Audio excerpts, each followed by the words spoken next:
Hello students, I am Simran and welcome back to your own channel Ashish Tiwari. आज का video BA programme semester 2 पे based रहने वाला है, जिसमें हम डिस्कस करने वाले हैं मानव अधिगम, संज्ञान और विद्यालय शिक्षा। स्टूडेंट्स, आज की वीडियो आपके एग्जाम फोकस वीडियो रहने वाली है, जिसमें हम डिस्कस करने वाले हैं top 10 most important question answer, वो भी हिंदी मीडियम में, जिनके एग्जाम में आने के डायरेक्टली जो चांसेस है ना वो बहुत ज्यादा हाई है।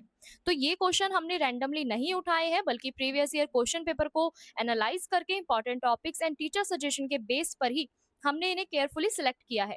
तो अगर आप सभी ने ये टॉप 10 क्वेश्चन अच्छे से पढ़ लिए, समझ लिए, तो मान लीजिए कि आपका एग्जाम का जो 80 से 90% का जो पेपर है वो यहीं से कवर हो जाएगा। तो ये सिंगल वीडियो ही आपके एग्जाम पर्पज से बहुत ज्यादा इंपॉर्टेंट रहने वाली है। ओनली इसी वीडियो को देखने के बाद आप अच्छा खासा अपने एग्जाम में स्कोर कर सकते हैं। इस वीडियो को देखने के बाद आपको कोई और वीडियो देखने की यहाँ पे नीड नहीं पड़ेगी। तो स्टूडेंट्स, अगर आप सभी हमारे चैनल पे फर्स्ट टाइम विजिट कर रहे हैं तो चैनल को जरूर सब्सक्राइब कर लीजिएगा, जिससे आने वाली सभी वीडियो के नोटिफिकेशन आप सभी को यहाँ पे टाइम पर मिल जाए। और हाँ, इस वीडियो में मैं आप सभी के लिए लेकर आई हूँ एक स्पेशल गिव अवे। वीडियो के बीच में मैं आपसे कुछ क्वेश्चन पूछूंगी, तो जो भी स्टूडेंट सबसे पहले सही आंसर देंगे उन 3 लकी विनर्स को हम यहाँ पे देंगे फ्री नोट्स, वो भी इसी सब्जेक्ट की। तो विनर निकलते के साथ ही ना हम तुरंत अनाउंस कर देंगे हमारे व्हाट्सअप एंड टेलीग्राम चैनल पर। तो आप सभी जाके हमारा व्हाट्सअप एंड टेलीग्राम चैनल को फॉलो करके जरूर रख लीजिएगा। लिंक आपको डिस्क्रिप्शन में मिल जाएगी। तो वीडियो को आपको पूरा देखना है, स्किप नहीं करना, क्योंकि गिव अवे का जो क्वेश्चन है ना वो किसी भी मोमेंट पे आ सकता है। और सबसे बेस्ट बात ये कि हमारे जितने भी लेक्चर्स होते हैं वो आप सभी के लिए 100% फ्री वीडियो सीरीज होते हैं। लेकिन आप सभी को अगर इन लेक्चर के वेल ऑर्गेनाइज्ड नोट्स चाहिए हैं तो आप उन्हें पेड नोट्स भी हमारे पास जो है अवेलेबल है। आप पेड नोट्स भी क्या कर सकते हैं, परचेज कर सकते हैं। हिंदी एंड इंग्लिश दोनों मीडियम में हमारे पास अवेलेबल है। तो प्राइस भी स्टूडेंट्स यहाँ पे हमने आपके अकॉर्डिंग ही रखा है, स्टूडेंट फ्रेंडली ही प्राइस रखा गया है यहाँ पे। तो वेबसाइट का जो लिंक है ना हमारी, वो आपको डिस्क्रिप्शन में दे दिया जाएगा। आप हमारी वेबसाइट पे डायरेक्ट विजिट करके नोट्स को इजिली बाय कर सकते हैं। और स्टूडेंट फ्रेंडली यहाँ पे प्राइस रहने वाला है ओनली 50 रुपीज। तो अगर आपको नोट्स नहीं भी लेने तो आप सिर्फ वीडियो लेक्चर को देख के भी ना अपना जो प्रिपरेशन जो है ना उसको और भी ज्यादा स्ट्रॉन्ग बना सकते हैं। तो चलिए स्टार्ट करते हैं आज की वीडियो को, जिसमें हम डिस्कस करने वाले हैं मानव अधिगम, संज्ञान और विद्यालय शिक्षा, जो कि आपके ड्यू सोल एग्जाम के लिए एकदम गेम चेंजर साबित होंगे। So ready, so let's begin. तो स्टूडेंट्स, यहाँ पे आपका जो पहला प्रश्न रहने वाला है ना वो ये है कि जीन पियाजे के संज्ञानात्मक विकास के सिद्धांत की मुख्य अवस्थाओं पर चर्चा कीजिए। यानी जो आपके फिलोसोफर जो यहाँ पे थे जीन पियाजे, इनका जो कॉग्निटिव डेवलपमेंट के ऊपर इन्होंने अपना प्रिंसिपल जो दिया था, यानी संज्ञानात्मक विकास पे जो इनका सिद्धांत था, उसके अंदर इन्होंने अलग अलग स्टेजेस बताई थी। तो वो कौन सी थी, इसके ऊपर हमें क्या करना है, यहाँ पे चर्चा करनी है। वही अगला प्रश्न आपसे क्या पूछता है कि पियाजे के अनुसार जो बालक है उसका जो ज्ञान का निर्माण है वो किस प्रकार से वो करता है। तो इसमें आपका जो आत्मसातीकरण जो है और समायोजन जो है, इसकी क्या भूमिका है, हमें ये बताना है। तो स्टूडेंट्स, अगर हम यहाँ पे बात करें आपके जीन पियाजे जी की, तो देखो जीन पियाजे जी जो थे आपके आधुनिक मनोविज्ञान के एक मनोवैज्ञानिकों में से एक थे। तो उन्होंने ना यहाँ पे आपका कोग्निटिव डेवलपमेंट यानी संज्ञानात्मक विकास का एक सिद्धांत इन्होंने दिया था। तो पियाजे के अनुसार यहाँ पे क्या बताया गया था उस सिद्धांत में कि जो आपका बच्चा जो है ना वो जन्म से ही क्या होता है, यहाँ पे निष्क्रिय प्राणी यहाँ पे नहीं होता। यानी बच्चा यहाँ पे जन्म से आपका निष्क्रिय नहीं होता, ठीक है, बल्कि वो अपने अनुभव के अनुसार, एक्सपीरियंस के अनुसार, पर्यावरण के साथ अपनी अंतरक्रिया करके, ठीक है, इसके साथ वो क्या करता है, अपने ज्ञान को अर्जित करता है, ज्ञान का निर्माण करता है, नॉलेज को बिल्डअप करता है। तो यहाँ पे पियाजे ने ये भी बताया कि जो बच्चे हैं ना उनके सोचने की, समझने की और तर्क करने की जो क्षमता है, उनकी आयु के साथ वो एक क्रमिक रूप में विकसित होती है। यानी सीक्वेंस वाइज इनकी जो समझने की, सोचने की जो क्षमता है वो विकसित होती है क्रम के अनुसार और इनकी आयु के अनुसार। तो इसी के आधार पर ना इन्होंने संज्ञानात्मक विकास की अलग अलग आपकी स्टेजेस बताई हैं, अवस्थाएं बताई हैं। तो ज्ञान के निर्माण की जो पूरी प्रक्रिया है, इसके अंदर इन्होंने क्या बताया था, आत्मसातीकरण, ठीक है, और समायोजन बताया था, यानी आपका एकोमोडेशन और आपका असिमिलेशन जो है, इसको इन्होंने यहाँ पे बताया था। और बहुत महत्वपूर्ण भूमिका इन्होंने यहाँ पे हमें बताई थी इन दोनों की ही। तो अगर हम यहाँ पे बात करें संज्ञानात्मक विकास की जो अवस्थाएं हैं, तो देखो पियाजे जी ने ना यहाँ पे आपका कॉग्निटिव डेवलपमेंट को 4 स्टेजेस में यहाँ पे डिवाइड कर दिया था। पहली आपकी क्या थी, संवेदन ज्ञात्मक अवस्था, जो आपकी जन्म से 2 वर्ष तक की यहाँ पे मानी गई है। तो इसमें क्या बताया इन्होंने कि जी बच्चे जो है ना वो कैसे सीख रहे हैं, अपनी सेंसेस के थ्रू, इंद्रियों के थ्रू, ठीक है, और फिजिकल एक्टिविटीज के थ्रू यहाँ पे वो बच्चे क्या कर रहा है, संसार को, दुनिया को यहाँ पे जान रहा है। तो बच्चा यहाँ पे क्या कर रहा है, चीजों को छू कर, देख कर, सुनकर, पकड़ कर और उनके बारे में जानकारी वो क्या कर रहा है, हासिल कर रहा है। तो ये जो आपकी स्टेज है ना, वो इस स्टेज में बच्चा क्या करता है, आपका ऑब्जेक्ट जो परमानेंस जो है, ठीक है, यानी आपका जो वस्तु का जो स्थायित्व है, इसका भी यहाँ पे क्या हो रहा है, विकास हो रहा है। और बच्चे यहाँ पे समझने लगते हैं कि जो आपकी वस्तुएं हैं वो अगर आंखों से ओझल होती हैं, तो ओझल होने पे भी उनका क्या बन रहा है, यहाँ पे एक इमेज बन रही है, एक अस्तित्व बन रहा है। तो इस अवस्था में बच्चे क्या करते हैं, अपनी इंद्रियों के थ्रू और अपनी फिजिकल एक्टिविटीज के थ्रू वस्तुओं को पकड़कर, छूकर यहाँ पे क्या करते हैं, उनके बारे में जानकारी यहाँ पे हासिल करते हैं। तो जीन पियाजे जी का जो संज्ञानात्मक विकास में जो उन्होंने पहली अवस्था बताई, वो आपकी जन्म से 2 वर्ष तक की यहाँ पे बताई। तो अगर हम यहाँ पे बात करें आपका पूर्व संक्रियात्मक अवस्था, तो इसमें आपका 2 से 7 वर्ष तक की इन्होंने यहाँ पे ये अवस्था बताई। इसमें इन्होंने क्या बोला कि इस उम्र तक आते आते ना बच्चों का जो लैंग्वेज डेवलपमेंट जो है ना, भाषा का जो विकास है, वो बहुत तेजी से होता है। बच्चे क्या करते हैं, सिंबल्स को देखकर उनका यूज करना सीख जाते हैं, यानी शब्दों का, चित्रों का, संकेतों का, प्रतीकों का, इन सारी चीजों को देखकर वो समझने लगते हैं। तो वस्तुओं का यहाँ पे प्रतिनिधित्व भी वो करते हैं और उनका चिंतन भी वो करते हैं। और लेकिन ये जो चिंतन होता है ना, वो लॉजिकली नहीं होता, ठीक है। तो यहाँ पे बच्चा क्या करता है, आत्म केंद्रित होता है, वो दूसरा के दृष्टिकोण को यहाँ पे अनुभव नहीं कर पाता। यानी 2 से 7 वर्ष की आयु में जो आपके बच्चे जो होते हैं, वो यहाँ पे दूसरों के दृष्टिकोण को नहीं समझ पाते, वो सिर्फ अपना आत्म केंद्रित वो समझ पाते हैं। यानी वो ज्यादातर सिंबल्स को, चित्रों को, शब्दों को, इन सब के माध्यम से ना वस्तुओं को पहचानना सीख जाते हैं। वही बात करें मूर्त संक्रियात्मक अवस्था, जो आपकी 7 से 11 वर्ष तक की चलती है, तो इस अवस्था में क्या होता है कि जो बच्चे जो होते हैं ना, वो ज्यादातर अपना लॉजिक लगाते हैं, ठीक है, तार्किक और व्यवस्थित यहाँ पे अपना वो चिंतन करते हैं, जिससे जितनी भी आपकी जो तर्क क्षमता जो है, वो यहाँ पे उनकी मजबूत होती है, ठीक है। जैसे आपकी जिससे जो आपकी मानसिक योग्यता जो है ना, इसका भी यहाँ पे विकास होना शुरू हो जाता है। यानी बेसिकली बच्चा यहाँ पे समझने लगता है कि कौन सी जो वस्तु है, उसका आकार बदलने में उसकी जो मात्रा है वो नहीं बदलेगी, ठीक है। यानी यहाँ पे बच्चा क्या सीख रहा है, अब सपोज दैट आपके घर में कोई बच्चा है, आपने उसको एक बड़ा गिलास दिया पानी का, ठीक है, और वहीं आपने उसी तरीके का आपने एक छोटा गिलास उसे दिया, ठीक है। यानी सॉरी, एक सेकंड, यहाँ पे जो आपका बड़ा गिलास है वो कैसा है, पतला है, ठीक है, वहीं आपका जो छोटा गिलास है वो थोड़ा सा मोटा है, यानी चौड़ाई में ज्यादा है। तो यहाँ पे जो आपने कोल्ड ड्रिंक दी ना पतले वाले गिलास में, वो पूरी ऊपर तक भर के दे दी, वहीं आपने उसे छोटे गिलास में डाल दिया, ठीक है, जिसका साइज जो था वो थोड़ा चौड़ा था, तो वहां पे जो कोल्ड ड्रिंक है वो आपकी आधी गिलास तक में ही, मतलब ये लगा लीजिए पूरे गिलास तक में वो आ गई है। तो अब यहाँ पे क्या होगा, अब आप बच्चे को बोलोगे ना कि आप इन दोनों में से चूज करो कौन सी कोल्ड ड्रिंक लोगे, तो बच्चा यहाँ पे क्या करेगा, अपना कोई सी भी जो कोल्ड ड्रिंक है उसको चूज कर लेगा, ठीक है। क्यों चूज करेगा, क्यों वो इसलिए चूज करेगा क्योंकि उसको पता है यहाँ पे चाहे आपकी जो वस्तु जो है, इसका जो आकार जो है, इसकी शेप बदलने से उसके अंदर की जो क्वांटिटी जो है, उसकी जो मात्रा जो है उस वस्तु की, वो यहाँ पे बदलती नहीं है, ठीक है। तो इस तरीके की जो आपकी मानसिक योग्यताएं है ना, वो बच्चों की इस स्टेज तक आते आते डेवलप होने लगती है। ये बताया है संज्ञानात्मक विकास में जीन पियाजे जी ने, ठीक है। वहीं अगर हम बात करें आपकी औपचारिक संक्रियात्मक अवस्था, ये आपकी 11 वर्ष से लेके उसके आगे तक चलती है। तो इस टाइम तक आते आते ना, ये सबसे आपकी उच्चतम अवस्था मानी जाती है, ठीक है। इसमें आपके जितने भी टीन एजेस है, वो अपना अमूर्त चिंतन करने लगते हैं, काल्पनिक परिस्थितियां वो बनाने लगते हैं। बेसिकली इमेजिनेशन जो पावर है ना, वो बच्चों की यहाँ से स्टार्ट हो जाती है। वही अगर हम बात करें अगले पॉइंट की, अगला पॉइंट आपका क्या कहता है कि ज्ञान के निर्माण की प्रक्रिया, यानी पियाजे जी के अनुसार जो आपका ज्ञान है ना, वो बाहर से सीधा बालक के मस्तिष्क में नहीं पहुंचता, बल्कि बालक उसे स्वयं एक्सपीरियंस के साथ उसका निर्माण करता है, ठीक है। तो यहाँ पे इन्होंने क्या बोला, जो ज्ञान की पूरा ज्ञान निर्माण की जो पूरी प्रक्रिया चल रही है ना, पूरा जो प्रोसेस चल रहा है, वो स्कीमा के थ्रू चल रहा है, ठीक है। स्कीमा हम पहले भी पढ़ चुके हैं। यानी यहाँ पे मैंने आपको क्या दिखाया, यहाँ पे बच्चा है छोटा, उसको मैंने पहले क्या दिखाया, एक डॉगी दिखाया, ठीक है।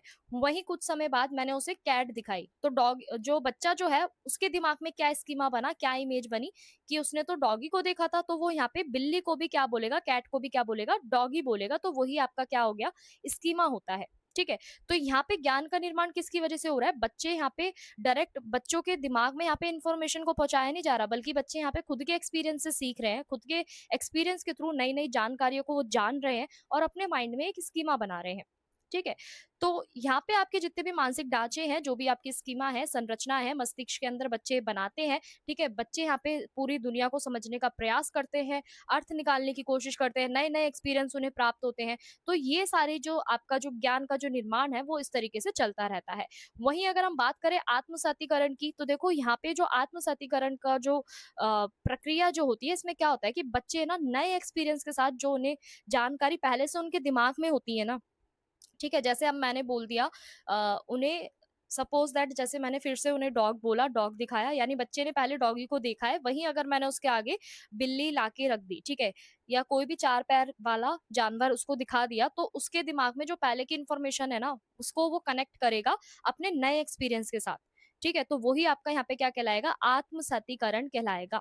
यानी पहले की जानकारी को नए अनुभव के साथ यहाँ पे जोड़ना। जैसे यहाँ पे देखो उदाहरण में दिया भी हुआ है कि बच्चे ने पहले केवल गाय देखी थी, बाद में उसने भैंस देखी, तो वो भी भैंस को क्या कहने लग गया? गाय कहने लग गया। ऐसा इसलिए होता है, क्यों होता है? क्योंकि बच्चे को जो नई जानकारी मिलती है ना, वो किसके साथ समाहित करता है, किसके साथ जोड़ता है? वो पुरानी जानकारी के साथ। तो यहाँ पे जो आत्मसतीकरण जो है ना, वो बच्चों को यहाँ पे नए एक्सपीरियंस को समझने में आपकी यहाँ पे हेल्प करता है। वहीं अगर हम बात करें समायोजन की, तो देखो समायोजन क्या है कि जब आपकी पुरानी जानकारी का जो जब नई जानकारी जो होती है ना, वो पुरानी मानसिक ढांचे में फिट नहीं होती, तो बच्चा यहाँ पे क्या करता है? अपने मानसिक ढांचे में, यानी अपने स्कीमा में वो चेंजेस लाता है, परिवर्तन लाता है, तो उसी को हम क्या कह देते हैं? समायोजन कह देते हैं। सपोज दैट, उदाहरण के लिए, कि बच्चा जो है वो गाय और भैंस को यहाँ पे क्या कर रहा है? अलग-अलग वो पशु मान रहा है।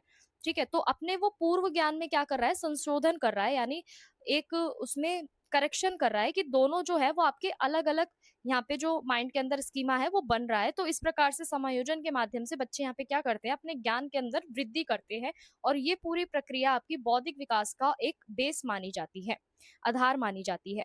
वहीं बात करें संतुलन की, देखो संतुलन एक सिद्धांत का शैक्षिक महत्व। तो देखो जीन पियाजे जी ने ना यहाँ पे आपकी 2 अवस्था बताई, ठीक है? आत्मसातीकरण और समायोजन। अगर इन दोनों के बीच में हमने बैलेंस करना स्टार्ट कर दिया, तो ये जो पूरी इन दोनों के बीच का जो बैलेंस है ना, इन दोनों के बीच में संतुलन स्थापित होना बहुत ज़्यादा ज़रूरी है। क्यों ज़रूरी है? क्योंकि इस संतुलन की वजह से ही ना, जब बच्चा कोई नई समस्या या नए अनुभव को जब यहाँ पे सामना उसका करता है, तो इसमें एक अनबैलेंस हमें देखने को मिलता है, असंतुलन उत्पन्न होता है। तो यहाँ पे जो आपका आत्मसातीकरण है, समायोजन है, इसके माध्यम से बच्चा दोबारा से संतुलन यहाँ पे स्थापित करता है। तो यहाँ पे शिक्षा के क्षेत्र में ये जो सिद्धांत है वो आपका बहुत ज़्यादा उपयोगी होता है, ठीक है? शिक्षकों को, यानी टीचर को, यहाँ पे बच्चों की आयु के अनुसार, उनके इंटरेस्ट के अनुसार, उनके विकास के अनुसार यहाँ पे क्या दिया जाता है? शिक्षण दिया जाता है। तो बच्चों को यहाँ पे सक्रिय अनुभव, प्रयोग, अवलोकन और समस्या समाधान के अवसर यहाँ पे देने चाहिए, ताकि वो अपना जो ज्ञान है, अपनी जो नॉलेज है, उसे खुद इम्प्रूव कर सकें। इससे जो बच्चे हैं वो आसानी से सीख पाते हैं, और अर्थपूर्ण और प्रभावी यहाँ पे उनकी जो सीखने की प्रक्रिया है वो बनती है। वहीं स्टूडेंट्स, बात करें इस प्रश्न के निष्कर्ष की, तो बेसिकली हमें इस प्रश्न को पढ़ने के बाद क्या समझ में आया? तो यहाँ पे जो जीन पियाजे जी का संज्ञानात्मक विकास जो है ना, ये हमें बताता है कि बच्चे का जो बौद्धिक विकास जो है, ठीक है, वो किस तरीके से हो रहा है। उसको समझने में हमें ये एक वैज्ञानिक और प्रभावशाली सिद्धांत ये सिद्ध होता है। यहाँ पे जीन पियाजे जी ने बताया, बच्चे अपने एक्सपीरियंस के साथ, पर्यावरण के साथ अपना इंटरेक्शन करके, अंतरक्रिया करके किस तरीके से अपनी नॉलेज को इम्प्रूव करते हैं। संज्ञानात्मक विकास की जो 4 अवस्था यहाँ पे पियाजे जी ने बताई, उसके अंदर इन्होंने ये भी बताया कि बच्चे किस तरीके से सोचते हैं, उनकी जो लॉजिक पावर जो होती है वो कैसी होती है, और किस तरीके से जो उनका डेवलपमेंट है, कॉग्निटिव डेवलपमेंट, वो सीक्वेंस वाइज चलता है।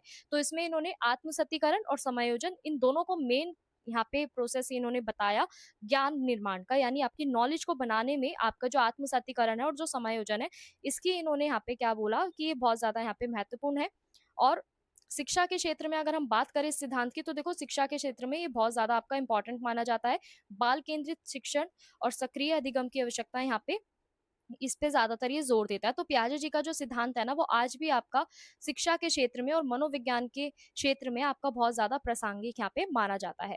वही स्टूडेंट्स, बात करें अगले प्रश्न की, तो अगला प्रश्न क्या कह रहा है कि बच्चों की जो संज्ञानात्मक विकास की जो प्रक्रिया है, इसको समझाना शिक्षकों एवं अभिभावकों के लिए क्यों जरूरी है, या बच्चों के जो संज्ञानात्मक विकास के अंदर जो आपका शिक्षण अधिगम की जो पूरी प्रक्रिया है उसका क्या प्रभाव पड़ता है। तो देखो बेसिकली दूसरे क्वेश्चन में हमसे क्या बोला है ऊपर वाले में कि आपका जो कोग्निटिव डेवलपमेंट है इसका पूरा प्रोसेस टीचर को जानने क्यों जरूरी होता है, बच्चों का जो पूरा कोग्निटिव डेवलपमेंट चलता है उसके बारे में टीचर्स को क्यों जानना जरूरी होता है, पेरेंट्स को जानना क्यों जरूरी होता है। वहीं अगले प्रश्न में आपसे क्या पूछा है कि जो आपका संज्ञानात्मक विकास जो है ना यानी कोग्निटिव डेवलपमेंट है, इसके अंदर जो आपका शिक्षण अधिगम प्रक्रिया जो होती है, ठीक है, टीचिंग लर्निंग जो पूरा आपका प्रोसेस होता है इस पे क्या प्रभाव पड़ता है संज्ञानात्मक विकास पे। ठीक है, तो चलो समझते हैं इसको। तो देखो छोटे से इंट्रो से समझे तो यहाँ पे आपका जो कोग्निटिव डेवलपमेंट है उसका मीनिंग यहाँ पे क्या है कि बच्चा किस तरीके से सोच रहा है, क्या समझ रहा है, उसका जो लॉजिक जो है तर्क करने की जो क्षमता है वो किस तरीके से है, मेमोराइज करना यानी स्मरण शक्ति कैसी है, प्रॉब्लम सॉल्विंग एबिलिटी यानी आपका समस्या समाधान किस तरीके से है, और मानसिक जो पूरी प्रक्रिया है इसमें पूरा आपका आता है, किसमें आता है ये पूरा संज्ञानात्मक विकास में। ठीक है, तो बेसिकली यहाँ पे बच्चों की सोचने समझने की, तर्क करने की, स्मरण करने की, समस्या समाधान करने की पूरी प्रक्रिया को यहाँ पे क्या नाम दे दिया गया, संज्ञानात्मक विकास कह दिया गया। तो देखो ये जो है ना संज्ञानात्मक विकास जो है यहाँ पे बच्चे का जो पूरा व्यक्तित्व निर्माण जो है ना यानी उसका जो पर्सनालिटी को जो बिल्डअप वो कर रहा है, ठीक है, अधिगम की जो पूरी प्रक्रिया है इसका एक बेस होता है। यानी हर बच्चे की संज्ञानात्मक क्षमता, उसकी कॉग्निटिव एबिलिटी अलग होती है, उसकी आयु के अनुसार यानी एज के अकॉर्डिंग, एक्सपीरियंस के अकॉर्डिंग, एनवायरमेंट के अकॉर्डिंग, और आपका सोशल कल्चर जो आपकी परिस्थितियां जो होती है, सामाजिक सांस्कृतिक परिस्थितियां, इनके अनुसार भी अलग होता है। तो इसलिए आपके जो शिक्षक है ना, जो आपके अभिभावक है, इनको समझना बहुत ज्यादा जरूरी होता है कि जो बच्चे हैं वो किस तरीके से अपनी नॉलेज का निर्माण करते हैं, ज्ञान का निर्माण करते हैं, उनकी मानसिक जो आपकी क्षमताएं होती हैं, मानसिक क्षमताएं बच्चों की वो किस तरीके से कार्य करती हैं। संज्ञानात्मक विकास की जो समझ है वो सिर्फ आपके बच्चों में होलास्टिक डेवलपमेंट में ही सहायक नहीं होती बल्कि आपका शिक्षण अधिगम प्रक्रिया को भी और भी ज्यादा प्रभावी बनाती है और बाल केंद्रित बनाती है। तो स्टूडेंट्स अगर हम यहाँ पे बात करें पहले पॉइंट की, तो देखो पहला पॉइंट क्या कह रहा है कि बालक की मानसिक जो क्षमता है और जो सीखने के जो स्तर है इसमें ये सहायता करता है। कौन सहायता करता है? आपका संज्ञानात्मक विकास। तो देखो संज्ञानात्मक विकास की जानकारी यहाँ पे टीचर्स और पेरेंट्स को समझना बहुत ज्यादा जरूरी होती है। क्यों जरूरी होती है? क्योंकि बच्चा किस तरीके से सोचता है, तर्क करता है, नई जानकारी को किस तरीके से ग्रहण करता है। तो हर आयु में, हर एज में बच्चों की जो सोचने की समझ जो होती है, ठीक है, सोचने की क्षमता, समझ करने की क्षमता, विचार करने की क्षमता, ये सब अलग अलग होती है। तो यहाँ पे टीचर्स को समझना चाहिए कि जो बच्चा है उसका जो संज्ञानात्मक स्तर जो है, कोग्निटिव जो लेवल है वो किस तरीके से है, उसी के अकॉर्डिंग ही उसे यहाँ पे क्या करना चाहिए, शिक्षण देना चाहिए। तो उसकी क्षमता के अनुरूप ही यहाँ पे आपके जितनी भी विषय वस्तु हैं वो होनी चाहिए। वहीं इसके अलावा हम बात करें पेरेंट्स की, तो देखो पेरेंट्स को भी ये समझना बहुत ज्यादा जरूरी होता है कि बच्चों का जो इंटरेस्ट है, सीखने की जो रुचि है, वो किस तरीके से उन्हें वो बनाए रखे। ठीक है, और बच्चे जो है उनकी जो एज है और उनकी जो क्षमता है वो किस तरीके से यहाँ पे होती है सीखने में। तो इसलिए दोनों के लिए यहाँ पे क्या है, जरूरी है। वहीं बात करें प्रभावी शिक्षण अधिगम प्रक्रिया के निर्माण में सहायक, यानी संज्ञानात्मक विकास जो है ना वो आपका शिक्षण अधिगम प्रक्रिया पर सीधा प्रभाव डालता है। ठीक है, जिससे आपके बच्चों की जो मानसिक जो आवश्यकताएं हैं, विकासात्मक जो आवश्यकता है, इसको ध्यान में रखकर यहाँ पे शिक्षण विधियों को चुना जाता है। ठीक है, तो तब तक आपका जो अधिगम जो होता है ना वो सार्थक और स्थायी बनता है। अगर इसे देखो, अगर शॉर्ट में अगर हम एग्जाम्पल से समझे, तो जो भी आपके छोटे बच्चे होते हैं ना उन्हें यहाँ पे हमें डायरेक्ट एक्सपीरियंस देना होता है, यानी प्रत्यक्ष अनुभव कराना होता है। प्रत्यक्ष अनुभव किससे करा सकते हैं टीचर्स? यहाँ पे उन्हें चित्र दिखा सकते हैं, ठीक है, मॉडल्स दिखा सकते हैं, एक्टिविटीज करा सकते हैं, जिससे जो बच्चों का जो सीखने का जो स्तर है ना वो और भी ज्यादा हाँ, यहाँ पे प्रभावी बन सकता है। तो बड़े बच्चे जो हैं, बड़े बच्चों को हम यहाँ पे तर्क, विश्लेषण, समस्या समाधान, ये सारी जो एक्टिविटीज है आपकी करा सकते हैं। तो इसी से क्या होता है, आपका जो बच्चों के अंदर संज्ञानात्मक विकास जो है ना वो बढ़ता है और प्रभावशाली उनका जो शिक्षण है वो यहाँ पे बनता है। वहीं बात करें समस्या समाधान, तर्क शक्ति एवं रचनात्मकता के विकास में योगदान, तो देखो संज्ञानात्मक विकास के साथ साथ ना बच्चों में तर्क करना, प्रश्न पूछना, विश्लेषण करना, समस्याओं का समाधान करना, ठीक है, और समस्याओं का समाधान खोजना, ये सारी जो आपकी क्षमताएं है ना, ये सारी जो एबिलिटी है वो डेवलप होती रहती है। तो यहाँ पे टीचर्स और पेरेंट्स इन दोनों को ही यहाँ पे इन क्षमताओं को क्या करना होता है, पहचानना होता है, और बच्चों को यहाँ पे मोटिवेट करना होता है, ताकि जो बच्चे हैं ना उनके अंदर एक क्रिएटिविटी आपको देखने को मिले और वो एक स्वतंत्र चिंतन यहाँ पे कर पाए। तो आपका जो शिक्षण अधिगम प्रक्रिया है ना, इसमें आपकी चर्चा हो सकती है, यानी ग्रुप डिस्कशन हो सकता है, क्लासरूम डिस्कशन हो सकता है, ठीक है, आपके प्रोजेक्ट्स हो सकते हैं, एक्सपेरिमेंट्स हो सकते हैं, ठीक है, और एक्सप्लोरेशन हो सकता है, एडवांटेज या आपका, हाँ, एडवांचर हो सकता है, एडवांटेज नहीं, एडवांचर, ठीक है, एडवांटेज तो आपके लाभ हो जाते हैं, सॉरी, उसके लिए यहाँ पे आपका जो एडवांचर है वो भी हम देख सकते हैं, एडवांटेज, एडवांचर, क्या बोल रही हूँ, ठीक है। तो इस तरीके की जो आपकी गतिविधियां है ना, वो यहाँ पे आपकी जो समावेशन है वो यहाँ पे चलता है। तो यहाँ पे बच्चों को ना, जो उनकी जो बौद्धिक क्षमता है, इसको बढ़ाने के लिए आप अलग अलग यहाँ पे क्या करा सकते हैं, एक्टिविटीज करा सकते हैं, जिससे सिर्फ बच्चों को नॉलेज ही नहीं मिलेगी, बल्कि उनका जो उपयोग जो है वो करना सीखेंगे, ठीक है, यानी बच्चों को सिर्फ यहाँ पे जानकारी नहीं मिलेगी, बल्कि वो खुद से एक्सपीरियंस भी करेंगे। वहीं बात करें व्यक्तिगत भिन्नताओं की पहचान, एक उचित मार्गदर्शन, तो देखो, जो बच्चे हैं ना, सभी का जो संज्ञानात्मक विकास जो है ना, वो सेम आपकी स्पीड से नहीं होता, ठीक है, एक समान गति से नहीं होता। कुछ ऐसे बच्चे होते हैं जिनका कॉग्निटिव डेवलपमेंट बहुत जल्दी हो जाता है, कुछ ऐसे होते हैं जिनका डिले होता है, कुछ ऐसे होते हैं जिनको यहाँ पे हेल्प की जरूरत होती है। तो संज्ञानात्मक विकास यानी आपका कॉग्निटिव डेवलपमेंट की जो जानकारी है, वो ज्यादातर आपके टीचर्स को रहती है और आपके पेरेंट्स को रहती है। तो यहाँ पे आपकी जो व्यक्तिगत भिन्नताएं जो है, इंडिविजुअली जो आपको यहाँ पे डिफरेंस देखने को मिलता है कॉग्निटिव डेवलपमेंट में, वो हमने यहाँ पे पता करा कि किस तरीके से बच्चों की जो सीखने की क्षमता है, समझने की जो क्षमता है, तर्क करने की क्षमता है, सभी में समान गति से नहीं होती, सब में अलग अलग होती है। तो इसी के आधार पर ना हम कह सकते हैं कि जो हर बच्चा जो है ना, उसकी आवश्यकता के अनुसार उसे हमें सहयोग करना चाहिए, प्रोत्साहन देना चाहिए, मार्गदर्शन देना चाहिए। इससे बच्चों में आत्मविश्वास जो है आपका विकसित होता है, और वो अपने सीखने की जो पूरी प्रक्रिया है उसमें और भी ज्यादा एक्टिवली यहाँ पे पार्टिसिपेट कर सकते हैं। वहीं स्टूडेंट्स, अगर हम बात करें, शैक्षिक उपलब्धियां एक समग्र विकास को बढ़ावा, यानी आपका जो एजुकेशनल अचीवमेंट है और होलास्टिक डेवलपमेंट है, वो भी किसकी वजह से हो रहा है, आपका संज्ञानात्मक विकास की वजह से हो रहा है। यानी संज्ञानात्मक विकास का जो पूरा प्रभाव है, वो आपकी एजुकेशनल अचीवमेंट को यहाँ पे दिखाता है, ठीक है, जिससे बच्चों की जो स्मरण शक्ति है, स्मरण शक्ति मतलब उनको याद करने की जो उनकी क्षमता है, ठीक है, शक्ति है, ध्यान करने की जो शक्ति है, तर्क करने की जो शक्ति है, समस्या का समाधान करने की जो शक्ति है, इन सारी क्षमताओं का यहाँ पे क्या होता है, आपका विकास होता है, और बच्चे ज्यादातर यहाँ पे अपना बेहतर परफॉर्मेंस करते हैं। टीचर्स जो है वो उनके संज्ञानात्मक लेवल जो है, यानी आपका कोग्निटिव लेवल जो है, संज्ञानात्मक स्तर जो है, इसी के अनुरूप उन्हें क्या करते हैं, शिक्षा यहाँ पे देते हैं, और पेरेंट्स भी इन्हीं के अनुकूल यहाँ पे वातावरण उन्हें उपलब्ध कराते हैं। तो यहाँ पे बच्चों का जो बौद्धिक, सामाजिक और भावनात्मक विकास जो है ना, इन तीनों के बीच में भी जो बैलेंस मेंटेन हो रहा है, किसकी वजह से हो रहा है, संज्ञानात्मक विकास की वजह से हो रहा है। तो इस प्रकार आपका जो संज्ञानात्मक विकास की जो समझ है, वो बच्चे की पूरी शैक्षिक सफलताओं के साथ साथ उसके होलास्टिक पर्सनालिटी डेवलपमेंट में भी आपकी महत्वपूर्ण भूमिका निभाती है। वही स्टूडेंट्स, बात करें इस प्रश्न के निष्कर्ष की, तो देखो, इस प्रश्न से हमें समझने में ये आया कि बच्चों का जो कोग्निटिव डेवलपमेंट जो है, संज्ञानात्मक विकास जो है, इसकी पूरा प्रोसेस किस तरीके से होता है, और दोनों में ही आपके टीचर और आपके पेरेंट्स दोनों ही बहुत ज्यादा इंपॉर्टेंट रोल यहाँ पे निभाते हैं, ठीक है। तो ये समझना कि उन्हें, बच्चों की जो मानसिक क्षमता है वो किस तरीके से है, उनका इंटरेस्ट किस में है, उनकी आवश्यकताएं क्या है, इन सब का मार्गदर्शन हमें देखने को यहाँ पे मिलता है। और साथ में आपका जो संज्ञानात्मक विकास जो है ना, इसका शिक्षण अधिगम पूरी प्रक्रिया पर गहरा प्रभाव पड़ता है, क्योंकि उसी के आधार पर आपका जो शिक्षण विधियां जो है, एक्टिविटीज जो है, अधिगम के जो अनुभव है, इनको यहाँ पे क्या किया जाता है, चूज किया जाता है। तो बच्चों का जो पूरा सर्वांगीण जो विकास जो है ना, यानी आपका होलास्टिक डेवलपमेंट जो है, इसको और भी ज्यादा यहाँ पे प्रभावी बनाया जाता है, किसके द्वारा, आपका संज्ञानात्मक विकास के द्वारा। तो चलिए यहाँ पे समझते हैं अगले प्रश्न को। तो देखो, अगले प्रश्न में आपसे क्या पूछा है कि संस्कृति संज्ञानात्मक विकास को किस तरीके से प्रभावित करती है।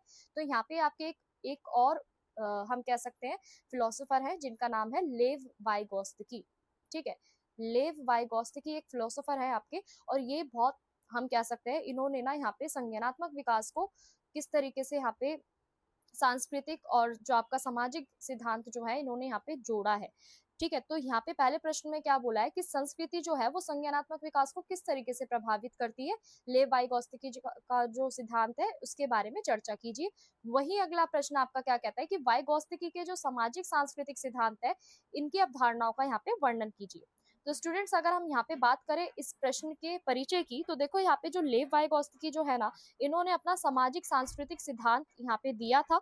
संज्ञानात्मक विकास के क्षेत्र में इन्हें सबसे ज्यादा महत्वपूर्ण माना जाता है, क्योंकि वाइगोत्स्की के अनुसार ना जो बच्चा है उसकी जो बौद्धिक या संज्ञानात्मक विकास जो है सिर्फ उसका जैव परिपक्वता का परिणाम नहीं होता, बल्कि समाज में जो आपकी संस्कृति है, भाषा जो है, सामाजिक अंतरक्रिया जो है, इससे गहराई से ही प्रभावित होती है। तो देखो यहाँ पे लेव वाइगोत्स्की का क्या मानना है कि जो बच्चा है ना, वो अपने आसपास के लोगों से, माता पिता से, अपने टीचर से, साथियों से और समाज के जितने भी आपके अन्य सदस्य जो है ना, इनके साथ कम्युनिकेशन करके और अपना सहयोग देके अपने नॉलेज को यहाँ पे क्या करता है, बढ़ाता है, निर्माण करता है अपने ज्ञान का। तो इस प्रकार जो आपका संस्कृति जो है ना, वो बच्चे की सोचने, समझने और समस्या समाधान करने की भी प्रक्रिया को और सीखने की प्रक्रिया को एक दिशा देती है। तो बेसिकली यहाँ पे इन्होंने क्या बोला, लेव वाइगोत्स्की ने, जी जो आपका संज्ञानात्मक विकास जो है ना, इसके अंदर बच्चा क्या कर रहा है, बच्चा अपने आसपास के लोगों के साथ, अपने टीचर्स के साथ, अपने माता पिता के साथ रह के, कम्युनिकेशन करके, पार्टिसिपेशन करके वो यहाँ पे अपने ज्ञान का निर्माण कर रहा है। तो इसी से बच्चे की जो सोचने समझने की जो क्षमता है, समस्या समाधान करने की जो क्षमता है, वो उसको एक दिशा मिल रही है। तो देखो अगर हम यहाँ पे बात करें लेव वाइगोत्स्की के सिद्धांत की, तो देखो इन्होंने सांस्कृतिक और सामाजिक अंतरक्रिया का इन्होंने महत्व बताया है। यानी बच्चा यहाँ पे अपना समाज के साथ इंटरेक्शन करके, ठीक है, समाज के सदस्यों के साथ इंटरेक्शन करके, अंतरक्रिया करके वो क्या कर रहा है, यहाँ पे सीख रहा है। तो वाइगोत्स्की के अनुसार क्या बोला गया कि संज्ञानात्मक विकास जो है ना आपका, उसका क्या आधार है यहाँ पे, सामाजिक अंतरक्रिया। यानी प्रत्येक समाज में अपनी संस्कृति होती है, उनके अपने जो सदस्य होते हैं, वो विशेष ज्ञान के मूल्य को, विश्वास को, परंपराओं के साथ वो क्या करते हैं, अपने व्यवहार को सीखते हैं। तो बच्चा क्या करता है, संस्कृति अनुभवों को यहाँ पे धीरे धीरे ग्रहण करता है, अपने विचारों को यहाँ पे विकसित करता है। वही बात करें हम इसके उदाहरण की, तो देखो किसी भी समाज में यदि सहयोगात्मक अधिगम को यहाँ पे ज्यादा महत्व दिया जाता है, तो बच्चा यहाँ पे क्या करता है कि अपने सामूहिक कार्यों को और भी ज्यादा प्रभावी ढंग से यहाँ पे सीखता है। तो इस प्रकार से जो आपकी संस्कृति है वो भी यहाँ पे आपकी निर्धारित होती है, और बच्चा क्या सीखेगा, कैसे सीखेगा, किन साधनों का उपयोग करेगा, ये भी आपका यहाँ पे देखने को मिलता है। तो स्टूडेंट्स अगर हम यहाँ पे बात करें आपके अगले पॉइंट की, तो देखो अगला पॉइंट आपका क्या कहता है कि भाषा संज्ञानात्मक विकास का प्रमुख साधन।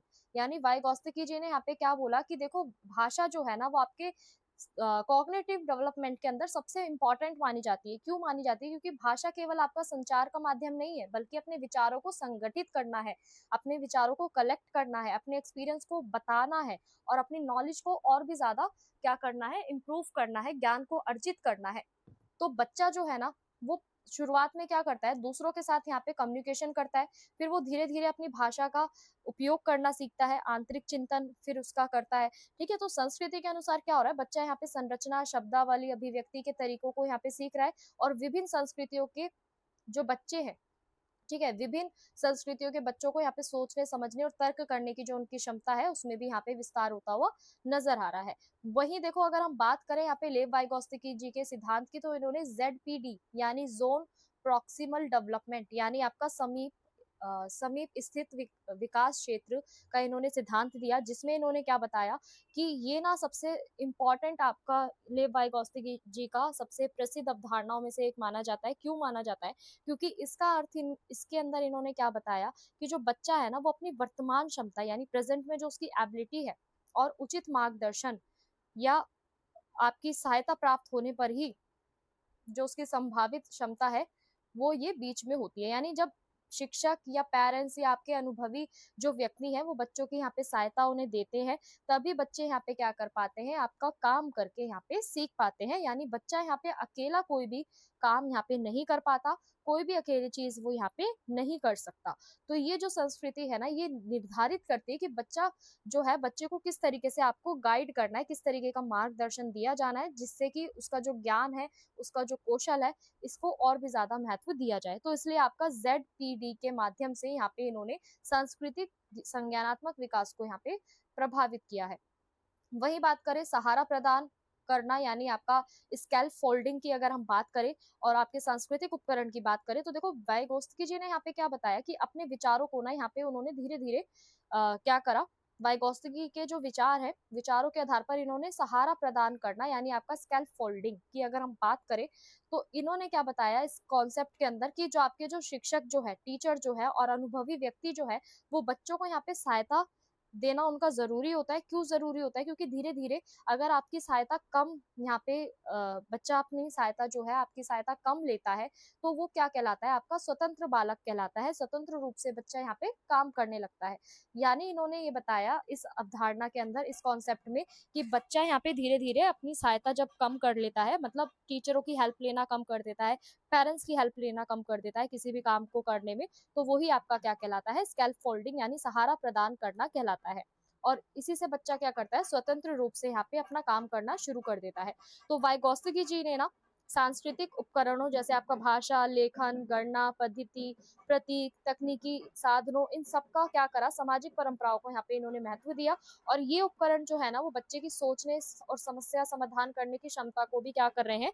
यहाँ पे विकसित कर रहे हैं। तो विभिन्न संस्कृतियों में ना जितने भी आपके जो उपकरण जो है, वो क्या कर रहे हैं? भिन्नता के कारण यहाँ पे आपका संज्ञानात्मक विकास की जो पूरी प्रक्रिया है, इसको अलग-अलग यहाँ पे दर्शा रहा है।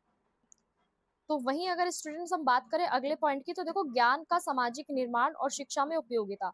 यानी वाइगोत्स्की जी का ऐसा मानना था कि जो आपका ज्ञान का जो निर्माण है ना, वो सामाजिक प्रक्रिया के द्वारा होता है। बच्चा अपने वातावरण में रह के ही क्या करता है? अपने सांस्कृतिक अनुभवों को आत्मसात करता है और अपने ज्ञान को यहाँ पे बढ़ाता है। तो इसलिए आपके जितने भी स्कूल है, परिवार है, समाज है, ये सभी क्या कर रहे हैं? संज्ञानात्मक विकास को अंदर आपकी महत्वपूर्ण भूमिका निभा रहे हैं। तो यहाँ पे शिक्षण अधिगम प्रक्रिया में समूह कार्य यानी आपका जो पेयर ग्रुप्स जो वर्क यहाँ पे टीचर्स देते हैं, डिस्कशन जो कराते हैं, सहयोगात्मक अधिगम जो संवाद यहाँ पे आपका चलता है, ठीक है, ये सारी एक्टिविटीज क्या कर रही है? बच्चे के यहाँ पे संज्ञानात्मक विकास को यहाँ पे ये बढ़ावा दे रही है। तो यहाँ पे शिक्षक जो है सिर्फ आपका ज्ञान देने वाला नहीं होना चाहिए, बल्कि एक मार्गदर्शक होना चाहिए, सहयोगी होना चाहिए। तभी जो बच्चा है उसकी जितनी भी संभावित क्षमता है उस तक पहुंचने में उसे सहायता मिलेगी। वहीं स्टूडेंट्स अगर हम बात करें इस प्रश्न के निष्कर्ष की, तो देखो वाइगोत्स्की जी का जो सामाजिक सांस्कृतिक जो सिद्धांत था, वो हमें ये बताता है कि संज्ञानात्मक विकास पर जो आपकी संस्कृति जो है इसका प्रभाव किस तरीके से पड़ता है। यानी भाषा, सामाजिक अंतरक्रिया और सांस्कृतिक उपकरण, समीप स्थित विकास क्षेत्र तथा सहारा प्रदान करने जैसे अनेक जो इन्होंने कॉन्सेप्ट हमें यहाँ पे बताए हैं, इस सिद्धांत की वो क्या है? आपकी प्रमुख विशेषताएं हैं। तो वाइगोत्स्की जी ने ये भी सिद्ध करा है कि जो बच्चे का जो मानसिक विकास है ना, मानसिक विकास समाज और संस्कृति से अलग होकर यहाँ पे नहीं समझा जाता, बल्कि शिक्षा के क्षेत्र में ही ये जो सिद्धांत है वो आपका ज्यादा उपयोगी होता है। क्यों होता है? क्योंकि टीचर्स को यहाँ पे बच्चों की जो सामाजिक और सांस्कृतिक पृष्ठभूमि है ना, इसको ध्यान में रखते हुए उन्हें टीचिंग यहाँ पे करनी होती है, प्रभावी शिक्षण उन्हें देना होता है। तो इसी कारण जो वाइगोत्स्की जी का जो सिद्धांत है, वो आधुनिक शिक्षण अधिगम की जो पूरी प्रक्रिया है, इसमें और भी ज्यादा प्रासंगिक और महत्वपूर्ण माना गया है। तो इसी के साथ स्टूडेंट्स हम आगे बढ़ते हैं। हमारा जो अगला प्रश्न है, प्रश्न नंबर 4, इसमें हमसे क्या पूछा गया है कि अभिप्रेरणा का मानवतावादी उपागम व्यक्ति की आवश्यकताओं और इच्छाओं को कैसे संबोधित करता है। वही अगला प्रश्न आपसे क्या पूछा गया है कि मैस्लो के जो आवश्यकता पदानुक्रम सिद्धांत जो है, इसकी व्याख्या कीजिए।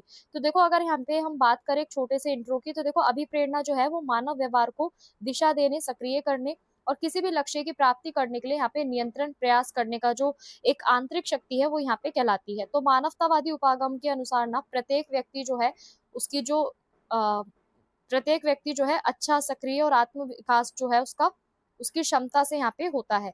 तो यहाँ पे उपागम जो है ना, उपागम व्यक्ति की आवश्यकताओं को यहाँ पे उसकी इच्छाएं, उसकी भावनाएं, आत्मसंतुष्टि को यहाँ पे क्या देता है? महत्व देता है।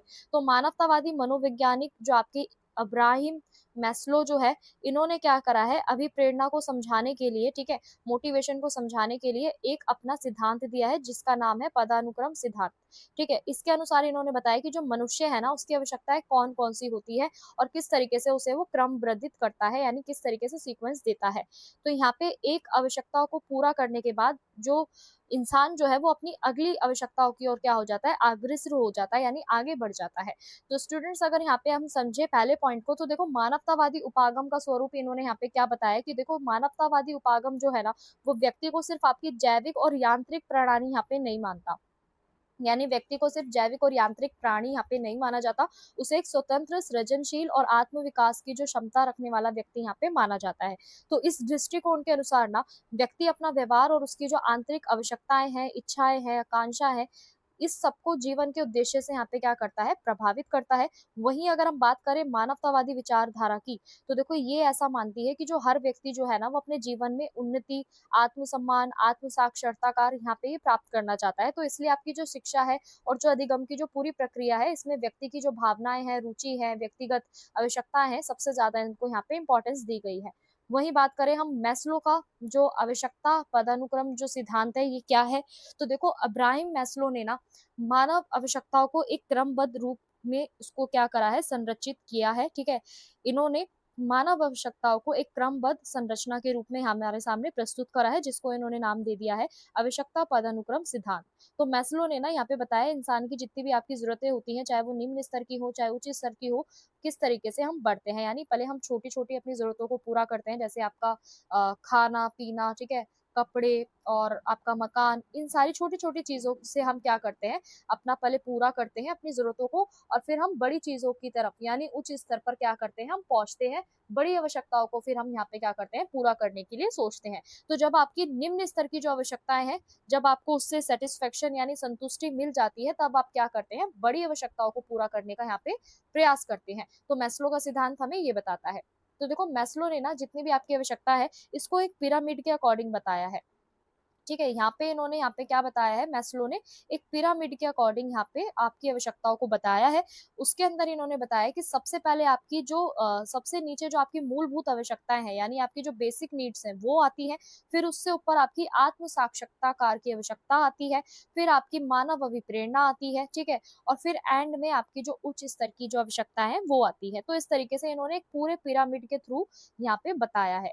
तो देखो आवश्यकता के अलग अलग इन्होंने क्रम कौन से बताए हैं, इसको भी जानते हैं। सबसे पहले इन्होंने बताया कि आपकी शारीरिक अवस्था है, यानी यहाँ पे व्यक्ति पहले क्या करता है कि भोजन, पानी, हवा और आपका जो यहाँ पे जो नींद है और आपका रेस्ट जो है, विश्राम जो है, स्वास्थ्य जो है, इन सबको अपनी शारीरिक आवश्यकताओं में वो क्या करता है, अपना सम्मिलित करता है, मिलाता है। तो इन आवश्यकताओं की जब पूर्ति नहीं होती, तब व्यक्ति जो है ना वो अन्य आवश्यकताओं की ओर ध्यान नहीं दे पाता। इसलिए यहाँ पे आपकी प्राथमिक आवश्यकता शारीरिक आवश्यकताओं को यहाँ पे माना गया है।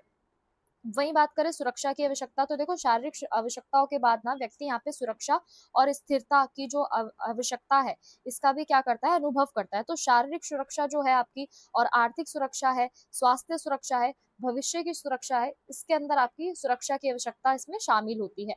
तो यहाँ पे व्यक्ति ऐसा वातावरण चाहता है जहाँ पे उसको भय ना हो, असुरक्षित यहाँ पे वो महसूस ना करे। ठीक है, और अनिश्चितता का अनुभव वो यहाँ पे ना करे, तो उसको एक ऐसे एनवायरनमेंट की यहाँ पे जरूरत होती है। वही बात करें अगले पॉइंट की, तो देखो प्रेम, स्नेह और संबंधों की आवश्यकता, यानी मनुष्य जो है आपका एक सामाजिक प्राणी है। उसको यहाँ पे समाज में रहने के लिए परिवार, मित्र, समाज से प्रेम और अपनापन और सहयोग की आवश्यकता होती है। तो देखो सामाजिक संबंध जो है ना वो व्यक्ति के मानसिक संतुलन, भावनात्मक विकास, इन सब में महत्वपूर्ण भूमिका निभाते हैं। तो इस स्तर पर ना व्यक्ति क्या करता है, दूसरों के साथ अपना जुड़ाव और स्वीकृति दोनों को यहाँ पे वो प्राप्त करता है।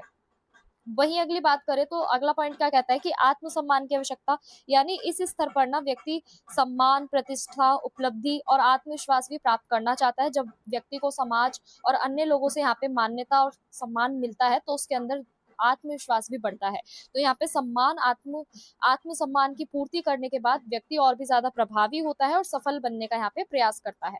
वहीं अगर हम बात करें यहाँ पे आपकी आत्म साक्षरता की आवश्यकता, तो देखो यहाँ पे आवश्यकता पदानुक्रम का सर्वोच्च जो स्तर इन्होंने यहाँ पे बताया है मैस्केलो ने। ठीक है, तो इन्होंने किसको बताया, आत्म साक्षरता की आवश्यकता, यानी व्यक्ति को अपना आत्म साक्षरता होना बहुत ज्यादा जरूरी है। यानी आपका एक तरीके से हम कह सकते हैं सेल्फ काउंसलिंग भी इसको बोल सकते हैं, यानी अपनी क्षमताओं के बारे में, अपनी एबिलिटीज के बारे में, अपनी प्रतिभाओं के बारे में हमें पूर्ण रूप से अपना विकास करना होता है। ये सारी आपका क्या होता है, आत्म साक्षरता के अंतर्गत आता है। तो इस स्तर पर ना व्यक्ति क्या करता है, अपनी सर्वोच्च योग्यताओं को प्राप्त करने के लिए जीवन के वास्तविक उद्देश्यों को यहाँ पे पूरा करने का प्रयास करता है। तो मैस्लो के अनुसार यही आपका क्या है, मानव विकास की अंतिम और सर्वोच्च अवस्था यहाँ पे मानी गई है। वहीं बात करें मानवतावादी उपागम और आवश्यकताओं की पूर्ति, तो देखो मानवतावादी उपागम का ऐसा मानना है कि जो व्यक्ति है ना वो अपनी प्रत्येक आवश्यकता और व्यवहार इसको यहाँ पे प्रभावित करता है। यदि किसी भी स्तर की जो आवश्यकता है आपकी अधूरी रह जाती है, तो व्यक्ति उसे पूरा करने के लिए अधिक से अधिक यहाँ पे क्या करता है, प्रयास करता है, कोशिश करता है, और ये आवश्यकता है आपकी जब तक पूरी नहीं हो जाती, जब तक यहाँ पे व्यक्ति संतुष्ट नहीं होता। तो व्यक्ति का जो पूरा व्यक्तित्व है ना वो अधिक संतुलित, आत्मविश्वासी और रचनात्मकता यहाँ पे बनता है।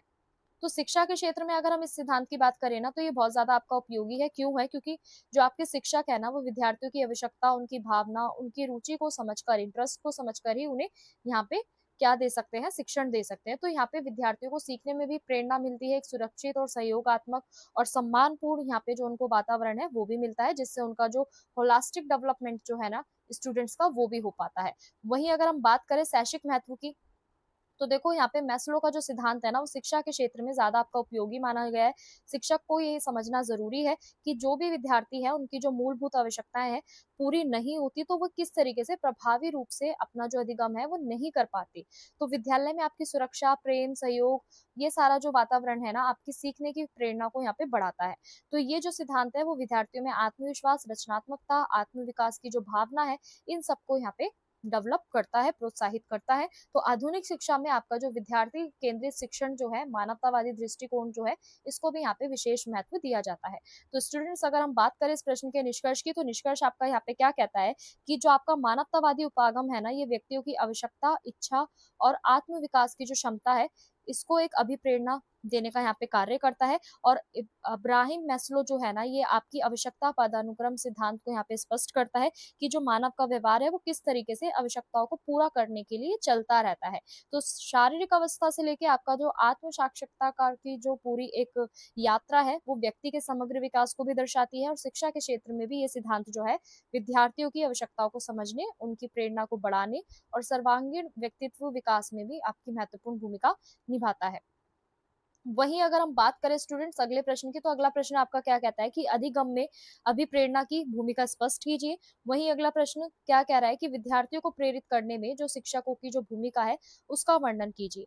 तो अगर हम बात करें अधिगम के अंदर जो आपकी अभिप्रेरणा है वो उसकी भूमिका क्या है, वही स्टूडेंट्स को यहाँ पे मोटिवेट करने के लिए, प्रेरित करने के लिए जो टीचर्स की जो जो रोल है, जो उनका जो उनकी जो भूमिका है वो क्या है, दोनों प्रश्न में हमें ये बताना है। तो वहीं अगर हम इसे छोटे से इंट्रो से समझे, तो अधिगम क्या है, आपकी एक सतत प्रक्रिया है जिसके माध्यम से व्यक्ति क्या कर रहा है, अपने ज्ञान को, कौशल को, व्यवहार को और अनुभव को यहाँ पे प्राप्त कर रहा है। यानी अधिगम मतलब आपका सीखना। तो इस पूरी प्रक्रिया में ना, इस पूरे प्रोसेस को और भी ज्यादा प्रभावी बनाने के लिए, इफेक्टिव बनाने के लिए आपका जो मोटिवेशन है वो बहुत ज्यादा जरूरी होता है। अभिप्रेरणा आपकी बहुत ज्यादा जरूरी होती है। तो अभिप्रेरणा जो है वो आपकी बाहरी और आंतरिक शक्ति दोनों को ही यहाँ पे प्रभावित करती है, जिससे व्यक्ति को जो किसी कार्य करने या उसे नियंत्रित बनाए रखने पर या लक्ष्यों की प्राप्ति करने के लिए वो क्या करती है, यहाँ पे प्रेरित करती है। तो विद्यार्थियों को सीखने की जो इच्छा है, अगर उनके प्रति स्टूडेंट्स के अंदर अगर उनकी इच्छा ही नहीं होगी सीखने की, तो उनके अंदर, तो यहाँ पे सीखने के लिए अगर उनके अंदर एक उत्साह नहीं होगा, विद्यार्थियों में सीखने की इच्छा नहीं होगी, तो उनका जो अधिगम की जो पूरी प्रक्रिया है ना, सीखने की जो पूरी प्रक्रिया है वो यहाँ पे प्रभावी नहीं हो पाएगी। तो इसलिए शिक्षा के अंदर ना आपकी अभिप्रेरणा होना बहुत ज्यादा जरूरी है। ये आपके अधिगम का एक बेस होती है, लर्निंग का पूरा एक बेस मानी जाती है, आधार मानी जाती है। साथ में स्टूडेंट्स को यहाँ पे मोटिवेशन देने के लिए भी ये क्या करती है, काम करती है। ठीक है, मोटिवेशन जो है आपका यहाँ पे दिया जाता है। शिक्षकों की जो भूमिका है वो भी बहुत ज्यादा इंपॉर्टेंट होती है, क्योंकि शिक्षक ही होते हैं ऐसे जो ऐसे वातावरण को निर्मित करते हैं जो बच्चों को सीखने में क्या करे, स्टूडेंट्स को सीखने के लिए उत्साहित करे। वहीं अगर हम बात करें फर्स्ट पॉइंट की, तो देखो अधिगम में जो आपकी अभिप्रेरणा है इसका महत्व क्या है। अधिगम में ना आपकी जो अभिप्रेरणा है इसको एक आधारशिला माना गया है, यानी विद्यार्थियों को जो सीखने की जो इच्छा है ये उत्पन्न करती है, शैक्षिक लक्ष्यों की प्राप्ति करती है। विद्यार्थी जब किसी विषय में इंटरेस्ट लेते हैं तो उन्हें ध्यानपूर्वक स्टडी करने के लिए और लंबे समय तक आपका याद करने के लिए भी ये मोटिवेट करती है। तो अभिप्रेरणा की अगर कमी होती है ना, मोटिवेशन की अगर कहीं पे भी कमी होती है, तो बच्चों का जो सीखने की जो पूरी प्रक्रिया जो होती है ना वो सक्रिय रूप से यहाँ पे वो भागीदारी नहीं कर पाते। वहीं अगर हम बात करें अगले पॉइंट की, तो देखो अधिगम की जो गुणवत्ता है और जो इसकी उपलब्धियां हैं इसमें भी हमें वृद्धि होती हुई नजर आती है। यानी अभिप्रेरित विद्यार्थी क्या करते हैं, यहाँ पे आपके कठिन कार्यों को उत्साहपूर्वक करने का यहाँ पे प्रयास करते हैं। वे समस्याओं का समाधान खोजने, नए अनुभव प्राप्त करने और अपनी क्षमताओं का विकास करने के लिए यहाँ पे तत्पर रहते हैं। तो परिणाम स्वरूप उनकी जो शैक्षिक उपलब्धियां है ना, वो यहाँ पे बेहतर होती है और अभिप्रेरणा जो है वो विद्यार्थियों में आत्मविश्वास, लगन और परिश्रम की जो भावना है, इसको भी यहाँ पे विकसित करती है, जिससे आपकी जो लर्निंग है वो और भी ज्यादा इफेक्टिव बनती है। वहीं बात करें अगले पॉइंट की, अगला पॉइंट क्या कहता है कि विद्यार्थियों को प्रेरित करने हेतु अनुकूलन वातावरण का निर्माण, यानी शिक्षक का जो प्रमुख जो दायित्व है, यानी जो बेसिकली जो टीचर की एक जो ड्यूटी है वो क्या है कि ऐसे एनवायरनमेंट को क्रिएट करना जहाँ पे सभी बच्चे क्या है खुद को एक सुरक्षित महसूस करे, सम्मानित महसूस करे और एक्टिव यहाँ पे रहे, यानी सक्रिय अनुभव भी वो प्रदान करे। तो अगर आपका क्लासरूम का जो मैनेजमेंट है, या हम कह सकते हैं जो एनवायरनमेंट है, अगर वो सहयोगात्मक नहीं है, इंटरेस्टिंग नहीं है, तो यहाँ पे बच्चों की जो सीखने की जो प्रक्रिया है वो भी आपकी प्रभावी नहीं बनेगी। वहीं क्लासरूम का एनवायरनमेंट अच्छा है, सहयोगी है, इंटरेस्टिंग है, तो बच्चों की जो सीखने का जो इंटरेस्ट है वो भी बढ़ेगा। तो शिक्षक को ना यहाँ पे बच्चों की आवश्यकता के अनुसार, उनकी रुचि के अनुसार, उनकी व्यक्तिगत भिन्नताओं के ध्यान में रखते हुए उन्हें क्या करना चाहिए, यहाँ पे शिक्षण देना चाहिए, ताकि प्रत्येक विद्यार्थी सीखने के लिए यहाँ पे क्या हो सके, प्रेरित हो सके। वहीं अगर हम बात करें प्रोत्साहन, मार्गदर्शन, एक सकारात्मक व्यवहार की, तो देखो शिक्षक यहाँ पे विद्यार्थियों को टाइम टाइम पे अगर प्रोत्साहन देंगे, तो इससे उनकी प्रेरणा की जो भावना है वो बनी रहेगी। ठीक है, प्रशंसा, पुरस्कार यानी आपका रिवॉर्ड देना या अप्रिशिएट करना, ठीक है, तो ये सब क्या है, आपकी सकारात्मक प्रतिक्रिया है होती है। और रचनात्मक सुझाव क्या करते हैं, विद्यार्थियों को और भी ज्यादा कॉन्फिडेंट यहाँ पे बनाते हैं।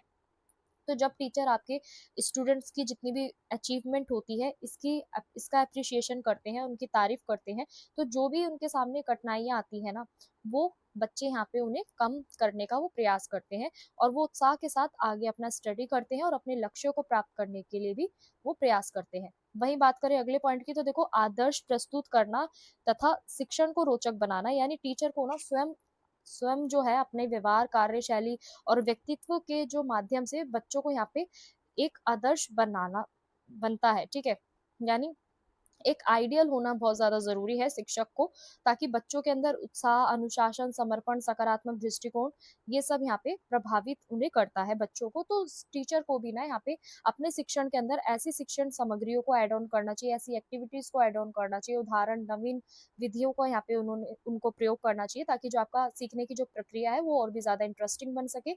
इससे विद्यार्थियों की जो जिज्ञासा है वो भी बढ़ती है और सीखने के प्रति जो आपकी जो प्रेरणा है वो भी मिलती है। वहीं स्टूडेंट्स, अगर हम बात करें इस प्रश्न के निष्कर्ष की, तो निष्कर्ष क्या कहता है कि जो अभिप्रेरणा है ना, वो अधिगम की एक सफलता अनिवार्य तत्व होती है। ये विद्यार्थियों में सीखने की इच्छा, एकाग्रता, परिश्रम और आपका लक्ष्य प्राप्ति की भावना को विकसित करती है। अभिप्रेरणा के बिना हम यहाँ पे अधिगम की जो पूरी प्रक्रिया है इसको प्रभावी हम नहीं बना सकते।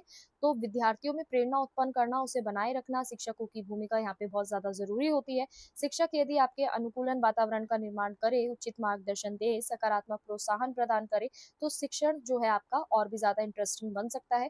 विद्यार्थियों का सर्वांगीण विकास जो है आपका संभव हो सकता है और इस प्रकार आपकी अभिप्रेरणा, शिक्षक दोनों ही आपके प्रभावी अधिगम के प्रमुख आधार यहाँ पे हो सकते हैं और शिक्षा की सफलता में उनका महत्वपूर्ण योगदान हो सकता है। तो इसी के साथ आपका प्रश्न नंबर 5 भी समाप्त होता है। आगे बढ़ते हैं। अगला प्रश्न क्या कहता है कि बच्चों में ना रचनात्मकता के विकास में जो आपकी बाधाएं हैं, उसके अंदर टीचर का क्या रोल है, यानी रचनात्मकता के विकास की बाधाएं तथा शिक्षकों की भूमिका पे चर्चा कीजिए। वहीं अगला प्रश्न क्या बोला है कि रचनात्मकता की जो अवधारणा है उसकी प्रमुख विशेषताएं क्या है, ये बताइए। तो देखो, अगर एक छोटे से इंट्रो से समझे यहाँ पे, तो परिचय यहाँ पे क्या कहता है कि रचनात्मकता जो है ना, यानी आपकी क्रिएटिविटी जो है, वो मानव की एक मानसिक क्षमता है। ठीक है, जिसके माध्यम से हम क्या कर रहे हैं, यहाँ पे व्यक्ति अपने नए, मौलिक और उपयोगी विचारों को यहाँ पे क्या कर रहा है, सृजन कर रहा है, यानी बना रहा है।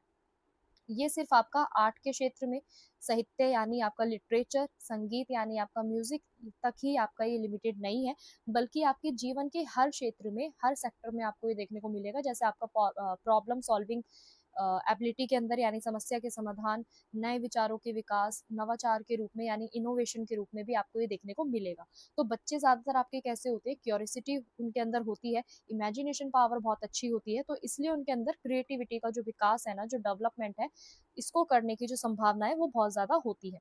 तो इससे उचित वातावरण, स्वतंत्रता, प्रोत्साहन ये सब हम प्राप्त कर सकते हैं। तो रचनात्मक क्षमता का जो पूरा विकास जो है वो यहाँ पे संभव हो पाता है, और शिक्षा के क्षेत्र में जो आपकी रचनात्मकता जो है, यानी आपका क्रिएटिविटी जो है, इसको ज़्यादा इम्पोर्टेंस दी जाती है, ताकि विद्यार्थियों के अंदर एक स्वतंत्र चिंतन, आत्मविश्वास, समस्या समाधान क्षमता और नवाचार की जो भावना है वो विकसित हो पाए। वहीं स्टूडेंट्स, अगर हम यहाँ पे बात करें रचनात्मकता की अवधारणा और उसके प्रमुख विषयों, उसकी प्रमुख विशेषताओं की, तो देखो रचनात्मकता क्या है? ये वो प्रक्रिया है जिसके द्वारा व्यक्ति अपने अनुभवों को, ज्ञान को और कल्पना का उपयोग करके नए और मौलिक जो आपके विचार है इसका निर्माण कर रहा है। तो रचनात्मकता क्या कर रहा है? रचनात्मक व्यक्ति केवल केवल उपलब्ध तथ्यों को यहाँ पे स्वीकार नहीं करता, बल्कि उसमें नई जो संभावना है उसे भी खोजता है। तो यहाँ पे आपकी जितनी भी क्रिएटिविटी जो है, इसके अंदर जो आपकी क्वालिटीज़ जो हैं, या हम कह सकते हैं जो विशेषताएँ हैं, वो क्या है कि कल्पनाशीलता बहुत ज़्यादा होती है, लचीलापन होता है, जिज्ञासा होती है, नवीनता का समावेशन होता है, जिससे जो बच्चे हैं वो रचनात्मक परिस्थितियों में क्या कर सकते हैं, मतलब सामान्य परिस्थितियों में भी, कॉमन आपकी सिचुएशन में भी वो क्या हो सकते हैं, ज़्यादा क्रिएटिव हो सकते हैं। तो समस्याओं के विभिन्न समाधान यहाँ पे बच्चे खोज सकते हैं, नई-नई चीज़ें सीख सकते हैं, ठीक है? नई-नई चीज़ों को सीखने के लिए वो एक्साइटेड रहते हैं। तो ये क्या कर रहा है, स्वतंत्र रूप से यहाँ पे सोचता है कि परंपरागत सीमाओं को हम आगे बढ़ाकर कार्य करने का भी ये प्रयास करता है, और रचनात्मकता को व्यक्तित्व के सर्वांगीण विकास का भी यहाँ पे क्या माना जाता है, एक आधार माना जाता है।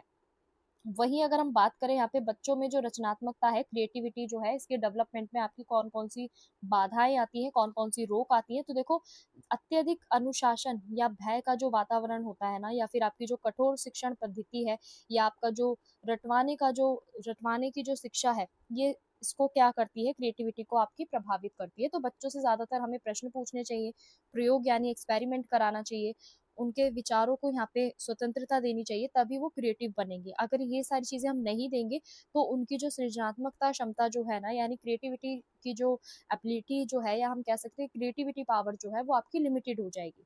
तो इसलिए आपका जो फैमिली है, ठीक है, और स्कूल है, उसके अंदर ज़्यादातर आपकी अपेक्षाएँ, असफलताएँ, भय, आलोचना, इन सब के कारण क्या होता है, बच्चों के ऊपर कई बार ना एक दबाव बन जाता है, और रचनात्मक विकास जो है उनका प्रभावित इससे होता है। तो यहाँ पे आपकी रिसोर्सेज की कमी, संसाधनों की कमी के कारण, प्रेरणा का अभाव, एक रूप जो आपका शिक्षण वातावरण है, इन सब की वजह से क्या होता है, जो यहाँ पे कल्पना शक्ति जो होती है, नवीन चिंतन जो होता है, वो प्रभावित होता है। तो इसका परिणाम क्या होता है कि बच्चे यहाँ पे स्वतंत्र रूप से सोचने की बजाय ना सिर्फ उनके उत्तरों पर यहाँ पे निर्भर रहते हैं।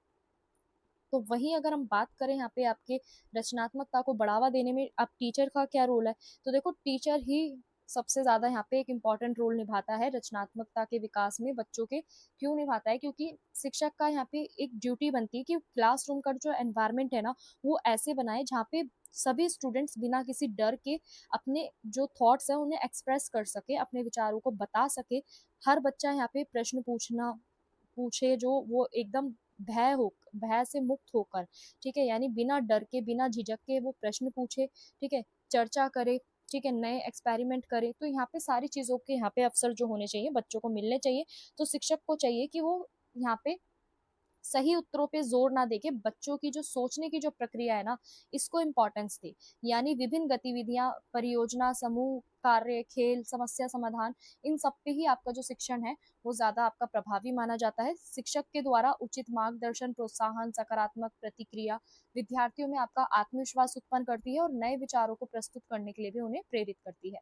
वहीं बात करें रचनात्मकता के विकास के लिए आवश्यक शैक्षिक उपाय, तो विद्यालयों में ना ऐसी शिक्षण पद्धतियाँ का उपयोग किया जाना चाहिए जिसमें बच्चे जो हैं आपका सक्रिय भागीदारी लें, ठीक है? जैसे आपका कला है, संगीत है, नाटक है, खेल विज्ञान है, प्रयोग है, परियोजना कार्य है, इन सारी गतिविधियों के अंदर बच्चे क्या करें, रचनात्मक रूप से अपना पार्टिसिपेशन करें, रचनात्मकता का उनका विकास हो।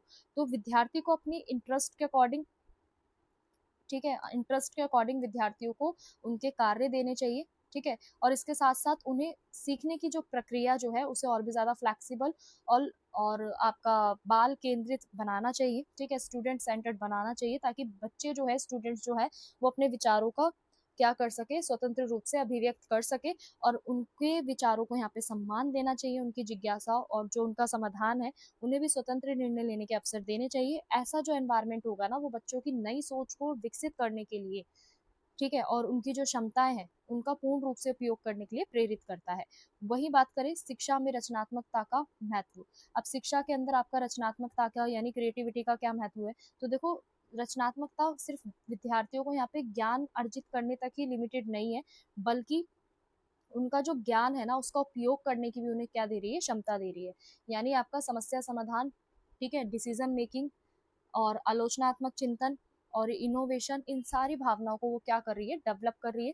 तो रचनात्मक जो विद्यार्थी है ना वो अपनी परिस्थिति के अनुसार स्वयं को आसानी से ढाल सकते हैं। तो अगर हम बात करें वर्तमान युग में, तो देखो वर्तमान युग में आपकी अलग अलग टेक्नोलॉजी है, ठीक है, अलग अलग तकनीक है, व्यवसाय है, सामाजिक विकास के क्षेत्र है। तो इसके अंदर आपकी जो रचनात्मकता है ना वो बहुत ज्यादा जरूरी हो गई है। तो इसलिए विद्यालय शिक्षा के अंदर ना, विद्यालय शिक्षा का उद्देश्य केवल आपका सूचना प्रदान करना नहीं है, बल्कि विद्यार्थियों में रचनात्मक सोच जो है ना आपकी रचनात्मक सोच जो है, इसको भी एक नवीन दृष्टिकोण का उसका विकास होना चाहिए। इस प्रकार से आपका जो रचनात्मकता है व्यक्ति और समाज दोनों की ही प्रगति यानी उसकी प्रोग्रेस का एक बेस बनती है, आधार बनती है। वहीं अगर हम बात करें इस प्रश्न के निष्कर्ष की, तो देखो निष्कर्ष क्या कहता है कि रचनात्मकता क्या कर रही है, मानव व्यक्तित्व का एक महत्वपूर्ण गुण है, जिसके अंदर हम नए विचारों को, कल्पना शक्ति को, समस्या समाधान की क्षमता, इन सब का विकास हम करते हैं। तो बच्चों में जो आपकी रचनात्मकता है इसके विकास में ज्यादातर आपका जो भय है, कठोर अनुशासन है, आलोचना है, रटाने की जो पद्धति है, ये सारी जो ये सारी जो आपकी चीजें हैं, ये शिक्षा के अंदर एक बाधा के रूप में होती है। तो इन बाधाओं को दूर करने के लिए ना टीचर का जो रोल है वो बहुत ज्यादा जरूरी होता है। टीचर बच्चों को यहाँ पे प्रोत्साहन दे सकता है, ठीक है, उन्हें स्वतंत्र रूप से यहाँ पे अपने विचार को प्रस्तुत करने के लिए बोल सकता है, और बाल केंद्रित शिक्षण वातावरण भी प्रदान यहाँ पे कर सकता है। तो यहाँ पे जो विद्यार्थी है ना उनकी रचनात्मक क्षमता को प्रभावी विकास जो है बनाना संभव हो पाता है। इसलिए जो आपका शिक्षा का जो प्रमुख उद्देश्य है वो विद्यार्थियों को केवल ज्ञानवान बनाना नहीं होता, बल्कि उन्हें क्रिएटिव बनाना होता है, नवाचारी और आत्मनिर्भर नागरिक भी बनाना होता है। वहीं अगर हम बात करें अगले प्रश्न की, तो अगला प्रश्न आपका क्या कहता है कि रचनात्मकता, या हम कह सकते हैं रचनात्मक जो बालक है इनकी पहचान हम कैसे करते हैं कि कोई भी जो बच्चा है वो कितना क्रिएटिव है। वहीं अगला प्रश्न आपका क्या कहता है कि विद्यालय में जो आपकी रचनात्मकता जो है इसके विकास के लिए अलग अलग आपके उपाय कौन कौन से हैं। तो स्टूडेंट्स अगर हम यहाँ पे बात करें आपकी रचनात्मकता की, तो देखो यहाँ पे रचनात्मकता क्या है, मानव की एक विशिष्ट क्षमता है जिसमें हम नए विचारों को मौलिक और उपयोगी विचारों को क्या करते हैं, बनाते हैं। तो रचनात्मकता जो है ना वो बालक की सिर्फ आपकी पुस्तक के ज्ञान तक सीमित नहीं है, बुक्स की नॉलेज तक सीमित नहीं है, बल्कि ये समस्याओं को नए दृष्टिकोण से देखने, उनके समाधान को खोजने और शिक्षा के क्षेत्र में आपकी जो क्रिएटिविटी है इसको विशेष महत्व देती है। क्योंकि बच्चों की जो बौद्धिक और भावनात्मक और जो सामाजिक विकास जो है ना, इसको भी क्रिएटिविटी आपकी प्रभावित करती है, प्रोत्साहित करती है। इसलिए टीचर के लिए यहाँ पे आवश्यक है कि उनका बच्चे जो है यहाँ पे स्टूडेंट्स जो हैं उनके अंदर क्रिएटिविटी की टीचर्स पहचान कर सके, और स्कूल के अंदर एक ऐसा एनवायरनमेंट दे ताकि जो बच्चों की जो क्रिएटिविटी जो है उसका भी डेवलपमेंट हो सके। तो यहाँ पे आपका रचनात्मक बालकों की हम कैसे पहचान करेंगे, यानी जो आपके क्रिएटिव स्टूडेंट्स जो होंगे ना उनके अंदर आपको विशेष गुण देखने को मिलेंगे, जिनके आधार पर हम उसकी पहचान कर सकते हैं। जैसे आपके वो बच्चे ना ज्यादातर जिज्ञासु होते हैं, यानी क्यूरियोसिटी उनके अंदर बहुत ज्यादा होती है, हर विषय के बारे में वो नए प्रश्न पूछते हैं, किसी भी समस्या को वो अलग दृष्टिकोण से देखने का प्रयास करते हैं, ठीक है, और ज्यादातर अपने जो जब तक उन्हें हम आंसर नहीं दे पाते, जब तक हम उन्हें आंसर नहीं दे देते, जब तक वो सेटिस्फाई भी नहीं रहते, अपने आंसर को वो जानकर ही रहते हैं। उनके अंदर जो आपकी कल्पना शक्ति जो है, इमेजिनेशन पावर जो है वो बहुत हाई लेवल पे पाई जाती है। वो नए नए विचारों को बनाने के लिए, प्रस्तुत करने के लिए एबल होते हैं, सक्षम होते हैं, ठीक है। तो रचनात्मक बालक जो है वो स्वतंत्र रूप से सोचने, काम करने पर भी ज्यादातर आपका विश्वास रखते हैं, दूसरों की नकल यहाँ पे वो नहीं करते, स्वयं के खुद के विचार वो डेवलप करते हैं। चाहे फिर आपका कला का क्षेत्र हो, लेखन हो, चित्रकला हो, संगीत हो, विज्ञान हो, अन्य गतिविधियां हो, इसके अंदर उनकी जो मौलिकता है वो अलग रूप से हमें स्पष्ट देखने को मिलती है, और वो जोखिम लेने और नए प्रयोग को करने से भी यहाँ पे नहीं डरते। वहीं अगर हम बात करें स्टूडेंट्स यहाँ पे अगले पॉइंट की, अगला पॉइंट क्या कहता है, स्वतंत्र एवं मौलिक चिंतन की क्षमता। यानी यहाँ पे जो रचनात्मक बालकों की जो एक प्रमुख विशेषता है वो ये है कि किसी भी विषय पर यहाँ पे वो स्वतंत्र रूप से विचार करते हैं, समस्याओं को यहाँ पे अनेक संभावित समाधान वो क्या करते हैं, समाधान प्रस्तुत कर सकते हैं, अपने विचारों पर वो तर्क कर सकते हैं, तर्क व्यक्त कर सकते हैं। और ऐसे बच्चे जो है ना आपके क्लासरूम के अंदर नए-नए अपने सुझाव जो है, ओपिनियन जो है वो देते हैं। उत्तरों के स्थान पर वो नए उत्तर जो है आपके प्रस्तुत करते हैं। तो उनकी जो सोच होती है वो इतनी फ्लेक्सिबल होती है, लचीली होती है कि जिसके कारण वो परिस्थितियों के अनुसार अपने विचारों को भी परिवर्तन उसमें कर सकते हैं, चेंजेस ला सकते हैं और यही गुण जो है ना वो बच्चों को यहाँ पे अलग बनाता है, उनकी रचनात्मक क्षमता को यहाँ पे क्या करता है, संकेत देता है। वहीं बात करें विद्यालय में स्वतंत्र एवं अनुकूलन वातावरण का निर्माण, यानी आपका विद्यालय के अंदर ना क्रिएटिविटी जो है वो इस तरीके से उसका रचनात्मक विकास जो है ऐसा होना चाहिए, ऐसा वातावरण होना चाहिए स्कूल के अंदर जहाँ पे बच्चे जो हैं बिना किसी डर के अपने विचारों को क्या कर सके, व्यक्त कर सके। तो बच्चों को यहाँ पे रटवाने की जगह, उन्हें उत्तर निर्धारित कराने की जगह उनकी जो रचनात्मकता जो है ना उस पे ज्यादा जोर देना चाहिए। ठीक है, अगर हम उन्हें रटवाएंगे, ठीक है, बस आंसर ही याद करवाते रहेंगे तो उनकी जो रचनात्मकता जो है, क्रिएटिविटी जो है उसमें रोक लग सकती है। तो इसलिए टीचर्स को एक ऐसा एनवायरनमेंट क्रिएट करना चाहिए जहाँ पे बच्चों से ज़्यादातर प्रश्न पूछे जाए, डिस्कशन हो, नए विचारों को बच्चे स्वतंत्र रूप से यहाँ पे प्रस्तुत कर पाए। तो बच्चे अपने इंटरेस्ट के अकॉर्डिंग जब काम करते हैं ना तो उन्हें बहुत सारे काम करने के जब उन्हें अवसर मिलते हैं ना, बच्चों को अपने इंटरेस्ट के अनुसार बहुत सारे जब काम करने के अवसर मिलते हैं तो उनकी जो कल्पना शक्ति जो है, सृजनात्मक क्षमता जो है, इनका भी विकास होता है और प्रभावी ढंग से ये यहाँ पे अपना काम कर पाते हैं और प्रोत्साहन और सकारात्मक प्रतिक्रिया भी ये दे पाते हैं। वहीं अगले पॉइंट की बात करें स्टूडेंट्स, तो देखो विविध गतिविधियों एवं नवाचार को प्रोत्साहन, यानी विद्यालयों में आपकी जो रचनात्मकता है ना, इसके विकास के लिए आपके जितने भी सह शैक्षिक गतिविधियां जो है इसको यहाँ पे आयोजित कराना चाहिए। यानी आपका डिबेट मेथड जो है, ठीक है, निबंध लेखन जो है, चित्रकला जो है, विज्ञान जो है और आपका प्रदर्शनी जो है, नाटक है, परियोजना है, इन सारी एक्टिविटीज को यहाँ पे इंक्लूड करना चाहिए ताकि बच्चों की जो आपकी प्रतिभा, जो क्षमता है वो हमें देखने को मिले और इन गतिविधियों के माध्यम से बच्चों के जो नए थॉट्स जो हैं, जो बिल्डअप हो रहे हैं वो भी हमें देखने को मिलते हैं। तो बच्चे यहाँ पे अपने नए विचारों का निर्माण करना भी सीखते हैं। तो शिक्षकों को, टीचर्स को यहाँ पे विद्यार्थियों को ज्यादातर प्रयोग कराना चाहिए, खोज कराना चाहिए, ठीक है, समस्याओं के समाधान यहाँ पे प्रस्तुत करने के लिए उन्हें मोटिवेट करना चाहिए। जब बच्चों को यहाँ पे नए विचारों के लिए उन्हें सम्मानित किया जाएगा, सम्मान दिया जाएगा तो उनमें एक जो कॉन्फिडेंस है वो भी डेवलप होगा और उनकी जो रचनात्मकता क्षमता जो है उसका भी विकास होगा। वही बात करें शिक्षक की सक्रिय भूमिका, तो देखो रचनात्मकता के विकास में ना जो शिक्षक की जो भूमिका है बहुत ज्यादा इंपॉर्टेंट होती है, क्योंकि टीचर जो है वो बच्चों की यहाँ पे व्यक्तिगत जो भिन्नता है उसको समझते हैं, उनकी प्रतिभाओं को पहचानते हैं, उन्हें सिर्फ परीक्षा केंद्रित शिक्षा नहीं देते बल्कि उन्हें एक खोज परख, ठीक है, और अनुभवात्मक अधिगम के लिए भी वो प्रोत्साहन करते हैं। तो शिक्षक को यहाँ पे विद्यार्थियों से ज्यादा प्रश्न पूछने चाहिए, ठीक है, उन्हें स्वतंत्र चिंतन करने के लिए प्रेरित करना चाहिए, साथ ही उनसे छोटी-छोटी उपलब्धियां की जो सराहना है वो करनी चाहिए और एक संवेदनशील सहयोगी शिक्षक जो है आपका रचनात्मकता के विकास को और भी ज्यादा यहाँ पे प्रभावी बना सकता है। वही स्टूडेंट्स अगर हम बात करें इस प्रश्न के निष्कर्ष की, तो देखो रचनात्मकता जो है ना, रचनात्मक बालक अपनी मौलिक सोच, जिज्ञासा, कल्पना शक्ति, नए विचारों के कारण ही बाकी बच्चों से अलग होता है। उनकी पहचान उनके व्यवहार, रुचियां, कार्यों के आधार पर ही यहाँ पे की जा सकती है। तो विद्यालय में आपका स्वतंत्र वातावरण, विविध गतिविधियां, नवाचार के अवसर, ये सब क्या है, शिक्षक के उचित मार्गदर्शन के द्वारा ही आपकी रचनात्मकता जो है इसको प्रभावी बनाना संभव हो पाता है। तो वर्तमान में अगर हम बात करें यहाँ पे, तो रचनात्मकता जो है ना वो आपकी व्यक्तिगत सफलता का आधार नहीं है बल्कि समाज और राष्ट्र के विकास के लिए भी बहुत ज्यादा जरूरी है। इसलिए शिक्षा की जो व्यवस्था है इसका प्रमुख उद्देश्य क्या होना चाहिए कि बच्चों की जो रचनात्मक क्षमता है इसको पहचाना जाए और उनका विकास जो है वो करना होगा। वहीं अगर हम बात करें अगले प्रश्न की, अगला प्रश्न आपका क्या कहता है कि शिक्षा मनोविज्ञान बुद्धि की अवधारणा को किस प्रकार समझता है। वहीं अगला प्रश्न है कि बुद्धि की परिभाषा, प्रकृति और उसकी विशेषताओं का यहाँ पे वर्णन कीजिए। तो अगर हम इसे स्टूडेंट्स एक छोटे से इंट्रो से समझे तो यहाँ पे शिक्षा जो है ना, शिक्षा मनोविज्ञान वो मानव व्यवहार, अधिगम, मानसिक प्रक्रिया, इन सबको अध्ययन करने का एक वैज्ञानिक अध्ययन है, इसमें ये करा जाता है शिक्षा मनोविज्ञान में, ठीक है।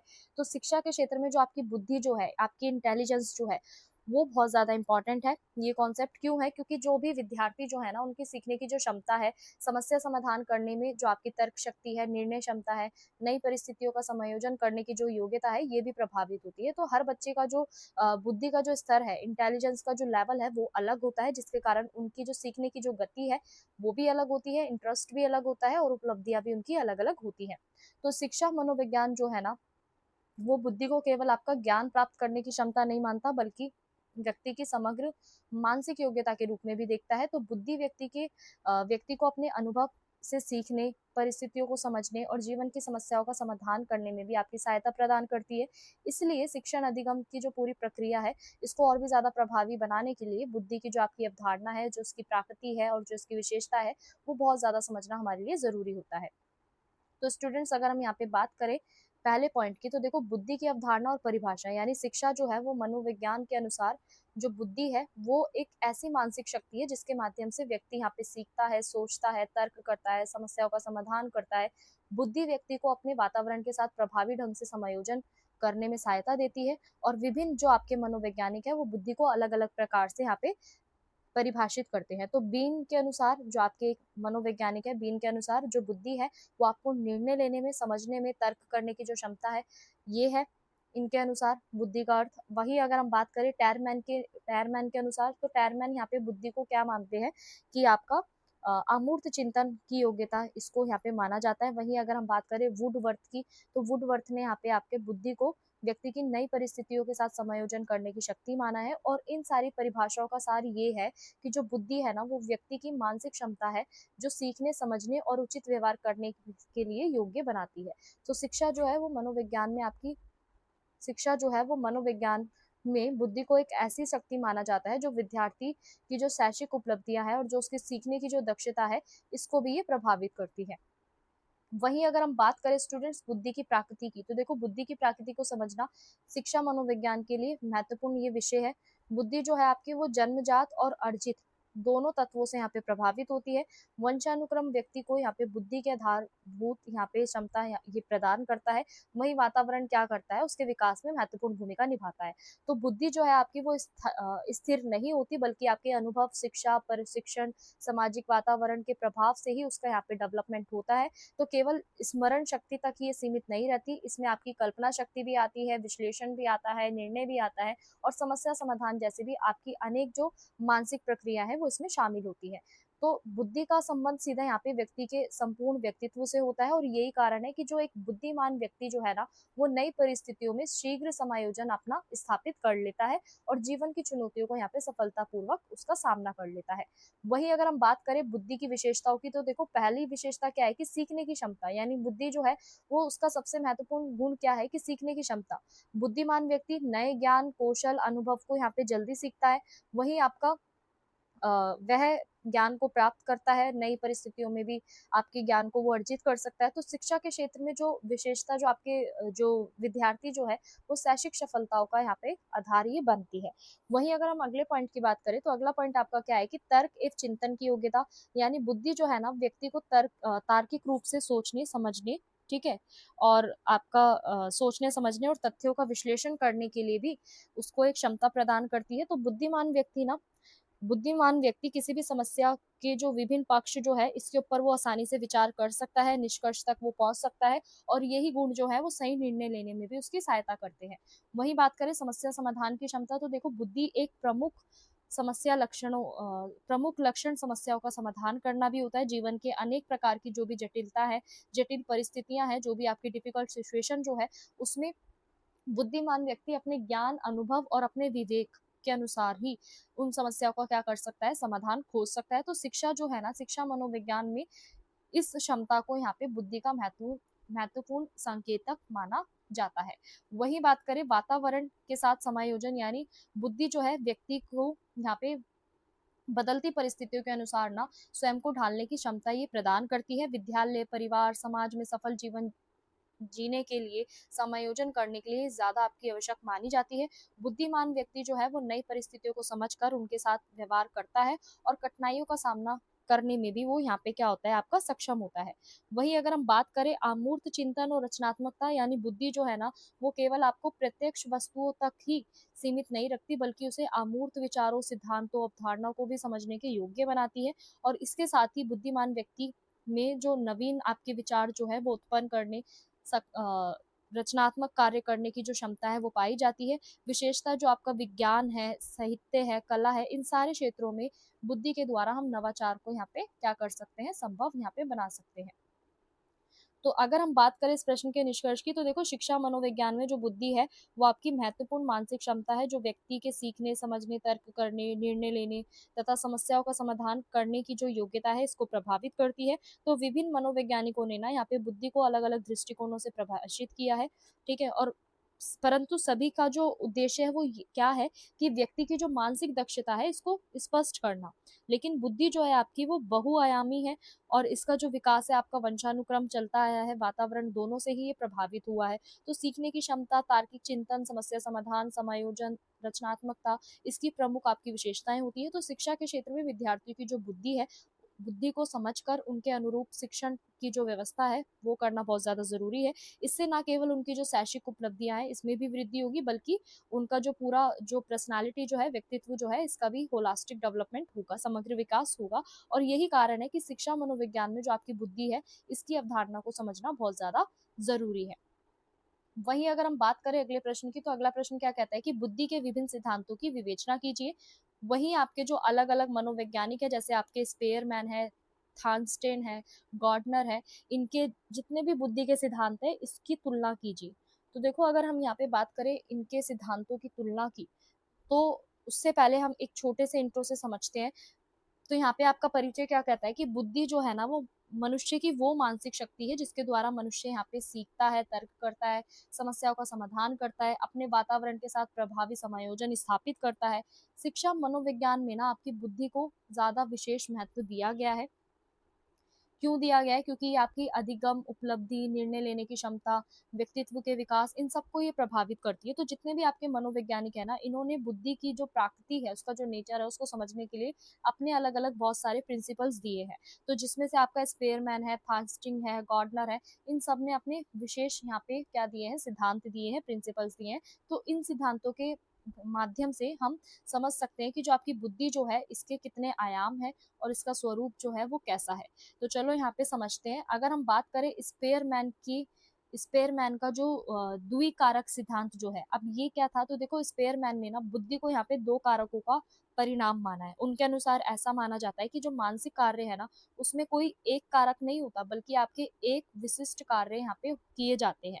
सामान्य कारकों से उन्होंने यहाँ पे जो आपका जी कारक कहा है, ठीक है, जो भी जो सभी प्रकार की जो बौद्धिक क्रिया है इसको सामान्य रूप से ये उपस्थित रहता है। तो विशिष्ट कारक जो है आपका वो क्या है? एस है, ठीक है, एक है एस और एक है आपका जी।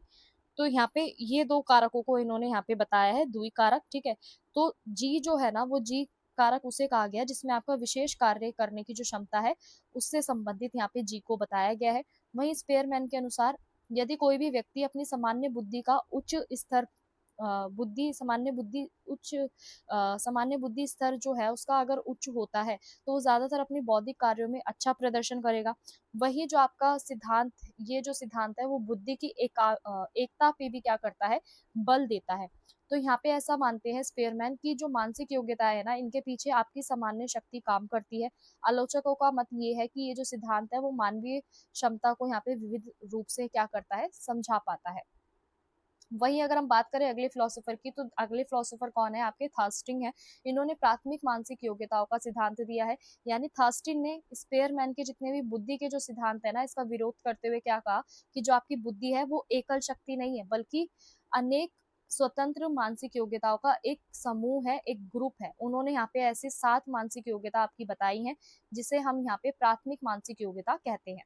तो देखो इन्होंने ना इन योग्यताओं के अंदर इन्होंने बताया है कि शब्द बोध, यानी आपके शब्दों को पहचानना, ठीक है, शब्दों का प्रवाह करना, उसका संख्यानात्मक क्षमता जो है वो दिखाना, स्थानिक जो आपकी क्षमता है, स्मृति है, तर्क शक्ति है, ठीक है, और ग्रहण शक्ति है, ये सब इन्होंने यहाँ पे क्या करा है? उसमें शामिल करा है। तो थर्स्टन के अनुसार ना किसी भी व्यक्ति की जो बुद्धि है उसका मूल्यांकन सिर्फ एक ही कारक पे नहीं होता। क्यों क्यों नहीं होता? क्योंकि विभिन्न व्यक्तियों में विभिन्न योग्यताएं आपकी होती है, तो इसलिए हम किसी एक कारक के ऊपर इसका मूल्यांकन नहीं कर सकते। तो ये जो सिद्धांत है ना वो विद्यार्थियों की व्यक्तिगत भिन्नताओं को समझने में ज्यादा आपका उपयोगी सिद्ध होता है, क्योंकि इससे ये पता चलता है कि कोई भी जो स्टूडेंट है वो गणित में कितना अच्छा है, मैथ्स में कितना अच्छा है, और वहीं कोई दूसरा जो स्टूडेंट है वो अपनी लैंग्वेज में और अपनी जो स्मृति संबंधित जो भी कार्य है उसमें कितना वो कुशल है।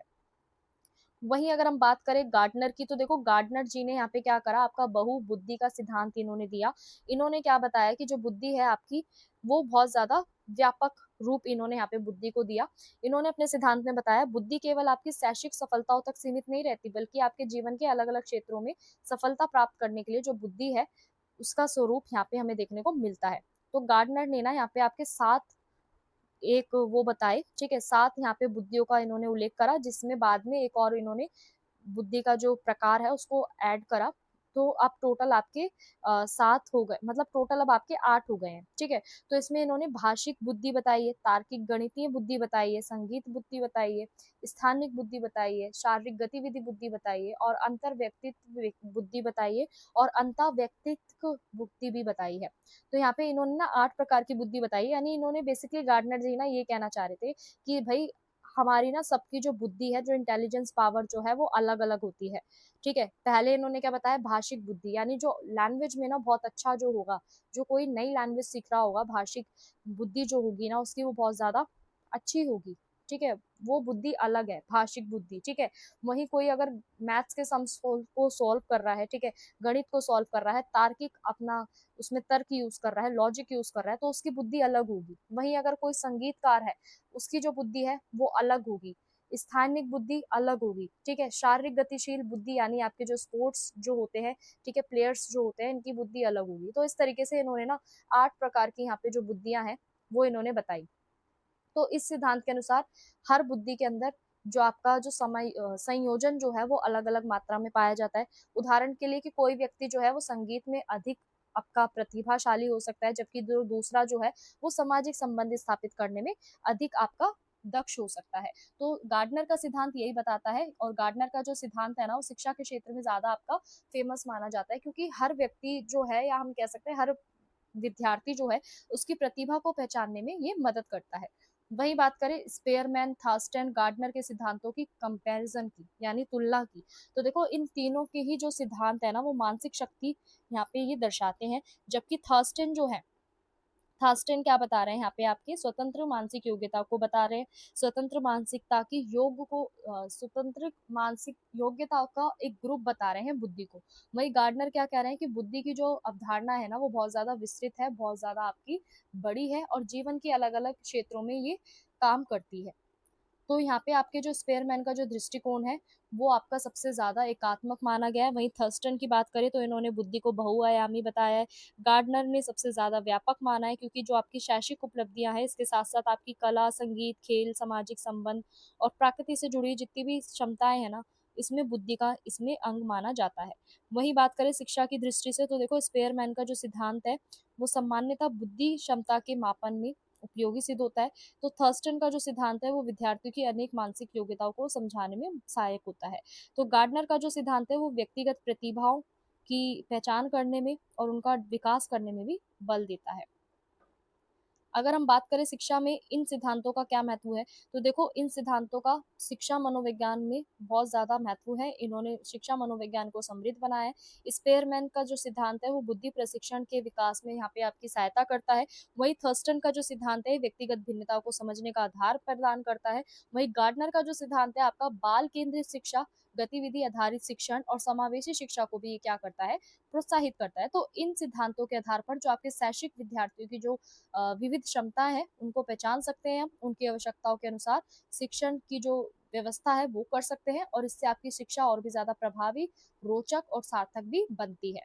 वही बात करें स्टूडेंट्स अगर इस प्रश्न के निष्कर्ष की, तो देखो बुद्धि जो है आपकी जटिल और बहुआयामी अवधारणा है, जिसकी व्याख्या अलग अलग मनोवैज्ञानिकों ने अपने अलग अलग दृष्टिकोण से करी।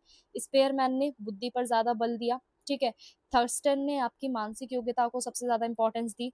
वही गार्डनर ने बुद्धि को यहाँ पे बहुबुद्धि बताया, ठीक है। तो बुद्धि के क्षेत्र को यहाँ पे व्यापक इन्होंने बताया। तो ये तीनों ही सिद्धांत का जो अगर हम एक संयुक्त मिश्रण देखें, ठीक है, मिक्स करके अगर इसका हम अध्ययन करें, तो ये हमें स्पष्ट होता है कि जो आपकी बुद्धि है सिर्फ आपकी तर्क करने, शैक्षिक उपलब्धियों को हासिल करने तक ये सीमित नहीं है, बल्कि मानव की जो अलग अलग जो क्षमताएं हैं, जो उसकी संभावना है, उसका भी एक समग्र रूप है। तो शिक्षा के क्षेत्र में इन सिद्धांतों को सबसे ज्यादा महत्व दिया जाता है, क्योंकि इन्हीं के माध्यम से जो स्टूडेंट्स है ना उनकी प्रतिभाओं की पहचान करके सर्वांगीण विकास को यहाँ पे और भी ज्यादा प्रशस्त बनाया जाता है। वहीं स्टूडेंट्स अगर हम बात करें प्रश्न नंबर 10 की, तो प्रश्न नंबर 10 आपका क्या कहता है कि प्रतिभाशाली बच्चों के अधिगम को और भी ज़्यादा सुगम बनाने में जो विद्यालय की भूमिका है वो क्या है? वहीं अगला प्रश्न क्या बोलता है कि प्रतिभाशाली बालकों की जो शैक्षिक आवश्यकता है एवं उनके लिए जो अलग से आपके विशेष कार्यक्रम चलाए जाते हैं, ठीक है, विशेष कार्यक्रमों की आवश्यकता क्यों होती है, इस पे चर्चा कीजिए। तो अगर हम बात करें प्रतिभाशाली बच्चों के अधिगम को सुगम बनाने में स्कूल की क्या भूमिका रहती है और इनके जो विशेष कार्यक्रम चलते हैं उसकी क्या भूमिका है, क्यों आवश्यकता है, इसकी बात करते हैं। चलो समझते हैं एक छोटे से इंट्रो से। तो देखो इंट्रो यहाँ पे आपका क्या कहता है, परिचय क्या कहता है कि प्रभावशाली बालक वो होते हैं जिनकी जो बौद्धिक क्षमता है, सृजनात्मकता जो है, समस्या समाधान योग्यता जो है और आपका नेतृत्व क्षमता जो है वो किसी विशेष क्षेत्र में उपलब्धि अपने जो समवयस्क बच्चों की तुलना में सबसे ज्यादा होती है। तो ऐसे बच्चे जो होते हैं ना वो सामान्य बच्चों की अपेक्षा बहुत जल्दी क्या करते हैं, यहाँ पे सीखते हैं। तो ये बच्चे ज्यादातर आपके क्यूरियोसिटी वाले होते हैं, नए ज्ञान को, नए अनुभवों की खोज खोज में ये क्या करते हैं, ज्यादातर इंटरेस्ट रखते हैं, ठीक है, रुचि रखते हैं और इनकी जो क्षमताएं हैं इनके अनुरूप भी ये क्या करते हैं, शैक्षिक अवसर इन्हें उपलब्ध ना कराया जाए तो ये कभी कभार ना कैसा फील करते हैं, बोरिंग फील करते हैं। तो यहाँ पे आपका जो इनके अध्ययन के दौरान आपकी जो उदासीनता जो है, ठीक है, उदासीनता की अगर हम यहाँ पे बात करें तो ये उदासी फील भी कर सकते हैं। तो इसलिए इनके लिए ना एक अलग से विशिष्ट शैक्षिक आवश्यकताओं को ध्यान में रखते हुए आपके कार्यक्रम चलाए जाते हैं विद्यालय के द्वारा। तो वहीं अगर हम बात करें पहले पॉइंट की, तो देखो प्रतिभाशाली बच्चों की जो शैक्षिक आवश्यकता है वो क्या है। तो प्रतिभाशाली बच्चों की जो सीखने की जो गति है वो सामान्य विद्यार्थियों की अपेक्षा बहुत ज़्यादा होती है। जटिल विषयों को जल्दी समझ लेते हैं ये, डिटेल में स्टडी करने में इनका इंटरेस्ट यहाँ पे बनता है। चुनौतीपूर्ण पाठ्यक्रम सामग्री जो है इसका ये स्वतंत्र रूप से अध्ययन करते हैं। तो इस तरीके से ये बच्चे जो हैं आपका इनकी जो प्रतिभाएं हैं वो हमें देखने को मिलती हैं। तो स्टूडेंट्स अगर हम यहाँ पे बात करें, इन बच्चों को ना केवल आपके जो पाठ्य पुस्तक है इस पे आधारित ही ज्ञान इनके लिए पर्याप्त नहीं होता, बल्कि इनके लिए नए विचार, नए प्रयोग, नए अनुसंधानात्मक कार्य में भी ये क्या करते हैं, रुचि लेते हैं। तो इनकी जो जिज्ञासा है इसको संतुष्ट करने के लिए उनकी जो क्षमताएं हैं इसका डेवलपमेंट करने के लिए जो आपकी शैक्षिक सुविधाएं हैं ये भी उपलब्ध कराना बहुत ज़्यादा ज़रूरी होता है। वही बात करें प्रतिभाशाली बालकों के लिए जो आपके विशेष कार्यक्रम है इसकी आवश्यकता क्यों होती है। देखो जितने भी आपके प्रतिभाशाली बच्चे हैं ना इनकी आवश्यकता विशेष कार्यक्रमों की आवश्यकता इसलिए होती है ताकि जो बच्चे हैं सभी बच्चे अलग होते हैं। तो यदि आपके स्कूल्स में सभी बच्चों को एक समान शिक्षण प्रदान किया जाए तो उनके प्रतिभाशाली बच्चों की जो क्षमता है ये पूर्ण रूप से यहाँ पे विकसित नहीं हो पाएगी। इसलिए उनके लिए अलग से यहाँ पे कार्यक्रम आपके चलाए जाते हैं। और विशेष कार्यक्रम जो होते हैं ना, विशेष कार्यक्रमों के माध्यम से जो उनका स्तर जो होता है शिक्षा का वो अधिक होता है। अतिरिक्त आपकी जो अधिगम सामग्री है, अनुसंधान कार्य है, परियोजना कार्य है, रचनात्मक गतिविधियां हैं, इसमें इनको भाग लेने के अवसर प्रदान होते हैं। उनकी प्रतिभा को यहाँ पे एक उचित दिशा मिलती है और अपनी क्षमताओं का भी वो यहाँ पे क्या कर पाते हैं, उपयोग कर पाते हैं। वही बात करें अगले पॉइंट की, तो देखो प्रतिभाशाली बच्चों के लिए यहाँ पे प्रमुख आपके विशेष कार्यक्रम चलाए जाते हैं। प्रतिभाशाली बालकों के विकास हेतु आपके विद्यालय के द्वारा ना विभिन्न कार्यक्रम यहाँ पे चलाए जाते हैं। और इससे क्या होता है, इससे उनकी जो स्मरण की जो आपकी जो क्षमता है, ठीक है, समृद्धिकरण कार्यक्रम जो है, तत्वारित गति जो है, प्रगति जो है, कार्यक्रम विशेष कक्षाएं जो है, ये सारी जो है आपकी गतिविधियां इसमें कराई जाती है। वही बात करें प्रतिभाशाली बालकों के अधिगम को सुगम बनाने में अब स्कूल का क्या रोल है। तो देखो अगर हम बात करें विद्यालय की भूमिका की यहाँ पे, तो यहाँ पे विद्यालय की क्या भूमिका है कि ये ज्यादातर आपको ये ऐसे बच्चों की विशेष आवश्यकताओं को समझकर यहाँ पे क्या करते हैं, स्कूल्स आपकी विशेष जो शिक्षा की जो व्यवस्था है वो करते हैं। ठीक है, ज्यादातर आपके विद्यालयों में पुस्तकालय, प्रयोगशाला, डिजिटल संसाधन, ठीक है, और जितने भी आपके स्टडी के जो गतिविधि हम कह सकते हैं या आपके जो पाठ्यक्रम से संबंधित जो भी गतिविधियां हैं उनको मैनेज कराना, उनको व्यवस्थित करना होता है। और साथ में टीचर्स को भी यहाँ पे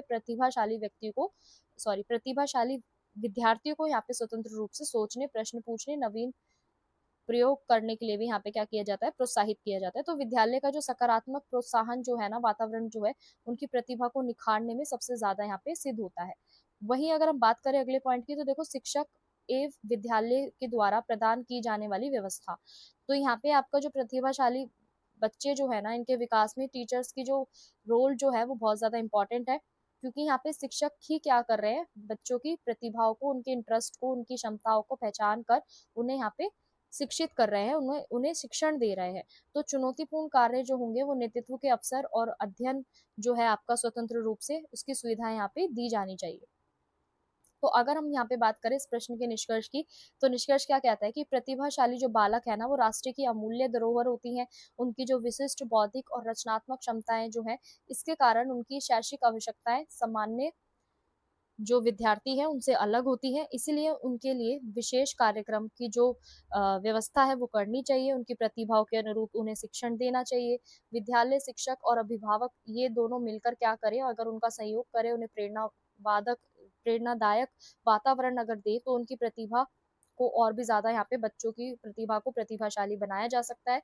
बच्चों की जो क्षमता है इसका पूर्ण रूप से विकास भी हो सकता है। इससे न केवल उनका व्यक्तित्व विकास होगा, बल्कि समाज और राष्ट्र की जो पूरी प्रगति है इसमें भी योगदान होगा। तो स्टूडेंट्स, अगर अब हम बात करते हैं यहाँ पे आपकी गिव अवे के क्वेश्चन की, तो गिव अवे का पहला क्वेश्चन आपका क्या है कि यहाँ पे आपका पहला क्वेश्चन ये है कि जो जीन पियाजे जी जो है, ठीक है, जो पहला प्रश्न है वो ये है कि जीन पियाजे जी का जो संज्ञानात्मक विकास था, इसके अंदर आपकी जो 4 जो स्टेजेस यहाँ पे बताई गई थी, ठीक है, 4 अवस्थाएं जो बताई गई थी, उनके नाम आपको कमेंट सेक्शन में बताने हैं कि वो 4 स्टेजेस आपकी कौन कौन सी थी। स्टेज 1, स्टेज 2, स्टेज 3, स्टेज 4, यानी इन चारों अवस्थाओं के आपको नाम यहाँ पे बताने हैं, वो भी आपकी आयु के अनुसार। ठीक है, कि पहली स्टेज कौन सी थी, वो जन्म से लेके कितने वर्ष तक चली, दूसरी स्टेज कौन सी थी, इस तरीके से आपको यहाँ पे बताने हैं जीन पियाजे जी की जो संज्ञानात्मक विकास में उन्होंने 4 अवस्थाएं बताई थी वो। दूसरा आपका प्रश्न है कि जो आपके गार्डनर जो है, गार्डनर ने आपके यहाँ पे 8 बुद्धि को यहाँ पे क्या बताया था, परिभाषित किया था कि हम सभी के अंदर 8 बुद्धियां जो है, विभिन्न जो व्यक्तिगत जो भिन्नताएं हैं, अलग अलग मनुष्यों की जो बुद्धि होती है, उसके अकॉर्डिंग इन्होंने क्या बताई थी, मेनली आपकी 8 बुद्धि को यहाँ पे इन्होंने बताया था कि यहाँ पे आपकी संगीतकार की बुद्धि अलग होगी, ठीक है, और स्पोर्ट्समैन की बुद्धि अलग होगी, शिक्षक की बुद्धि अलग होगी। इस तरीके से इन्होंने 8 बुद्धियों को बताया था। तो यहाँ पे आपको आठों की आठों जो बुद्धियां थी वो कौन कौन सी थी, कमेंट सेक्शन में उसको कमेंट आपको करना है, इसको आंसर को, ठीक है। वही अगर हम बात करें अगले क्वेश्चन की, गिव अवे की, तो क्वेश्चन नंबर 3 जो है आपका वो ये है कि जो आपके मैस्ले जो थे, ठीक है, मैस्ले अभी हमने पढ़ा ना, इब्राहिम मैस्ले जो थे, इन्होंने अपना जो सिद्धांत था वो किसके ऊपर दिया, ये आपको कमेंट में बताना है, ठीक है। जल्दी से आप कमेंट करके बताओ। तो स्टूडेंट्स, ये थे आपके top 10 most important question answer, ठीक है। मुझे उम्मीद है कि आप सभी ने इसको बहुत अच्छे से समझा होगा, पढ़ा होगा, और ये वो क्वेश्चन आंसर है जिनके एग्जाम में आने के डायरेक्टली चांसेस बहुत ज़्यादा हाई है। तो अगर आपने इन क्वेश्चन को अच्छे से पढ़ा है, समझा है, तो इससे आपकी जो प्रिपरेशन है वो और भी ज़्यादा स्ट्रांग हो गई होगी। और ये भी आप लोग याद रखिए कि जो हमारे सभी जो लेक्चर्स होते हैं वो 100% फ्री लेक्चर वीडियो सीरीज आपके लिए होती है। अगर आपको इन लेक्चर्स के अगर नोट्स अगर आपको चाहिए हैं, तो नोट्स भी आपको यहाँ पे प्रोवाइड कराए जाते हैं। डिस्क्रिप्शन में दी गई हमारी वेबसाइट के लिंक को ज्वाइन करके या विजिट करके वेबसाइट के लिंक पे आप डायरेक्ट नोट्स को यहाँ से परचेज कर सकते हैं और अपने नोट्स को यहाँ पे सिक्योर कर सकते हैं। और हाँ, तो वीडियो के बीच में जो अभी गिव अवे का जो क्वेश्चन था वो मैंने आपको बताए, ठीक है।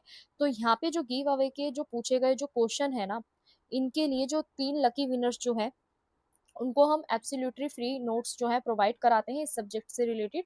तो आप जल्दी से क्या करोगे कि हमारा व्हाट्सअप एंड टेलीग्राम चैनल को जल्दी से फॉलो करके रख लीजिएगा, लिंक आपको डिस्क्रिप्शन में दिया गया है, ठीक है, ताकि जो भी आपके यहाँ पे जो गिव अवे के जो विनर्स हैं उन्हें निकलते के साथ ही उन्हें अनाउंस करते हैं हम हमारे व्हाट्सअप एंड टेलीग्राम ग्रुप पे।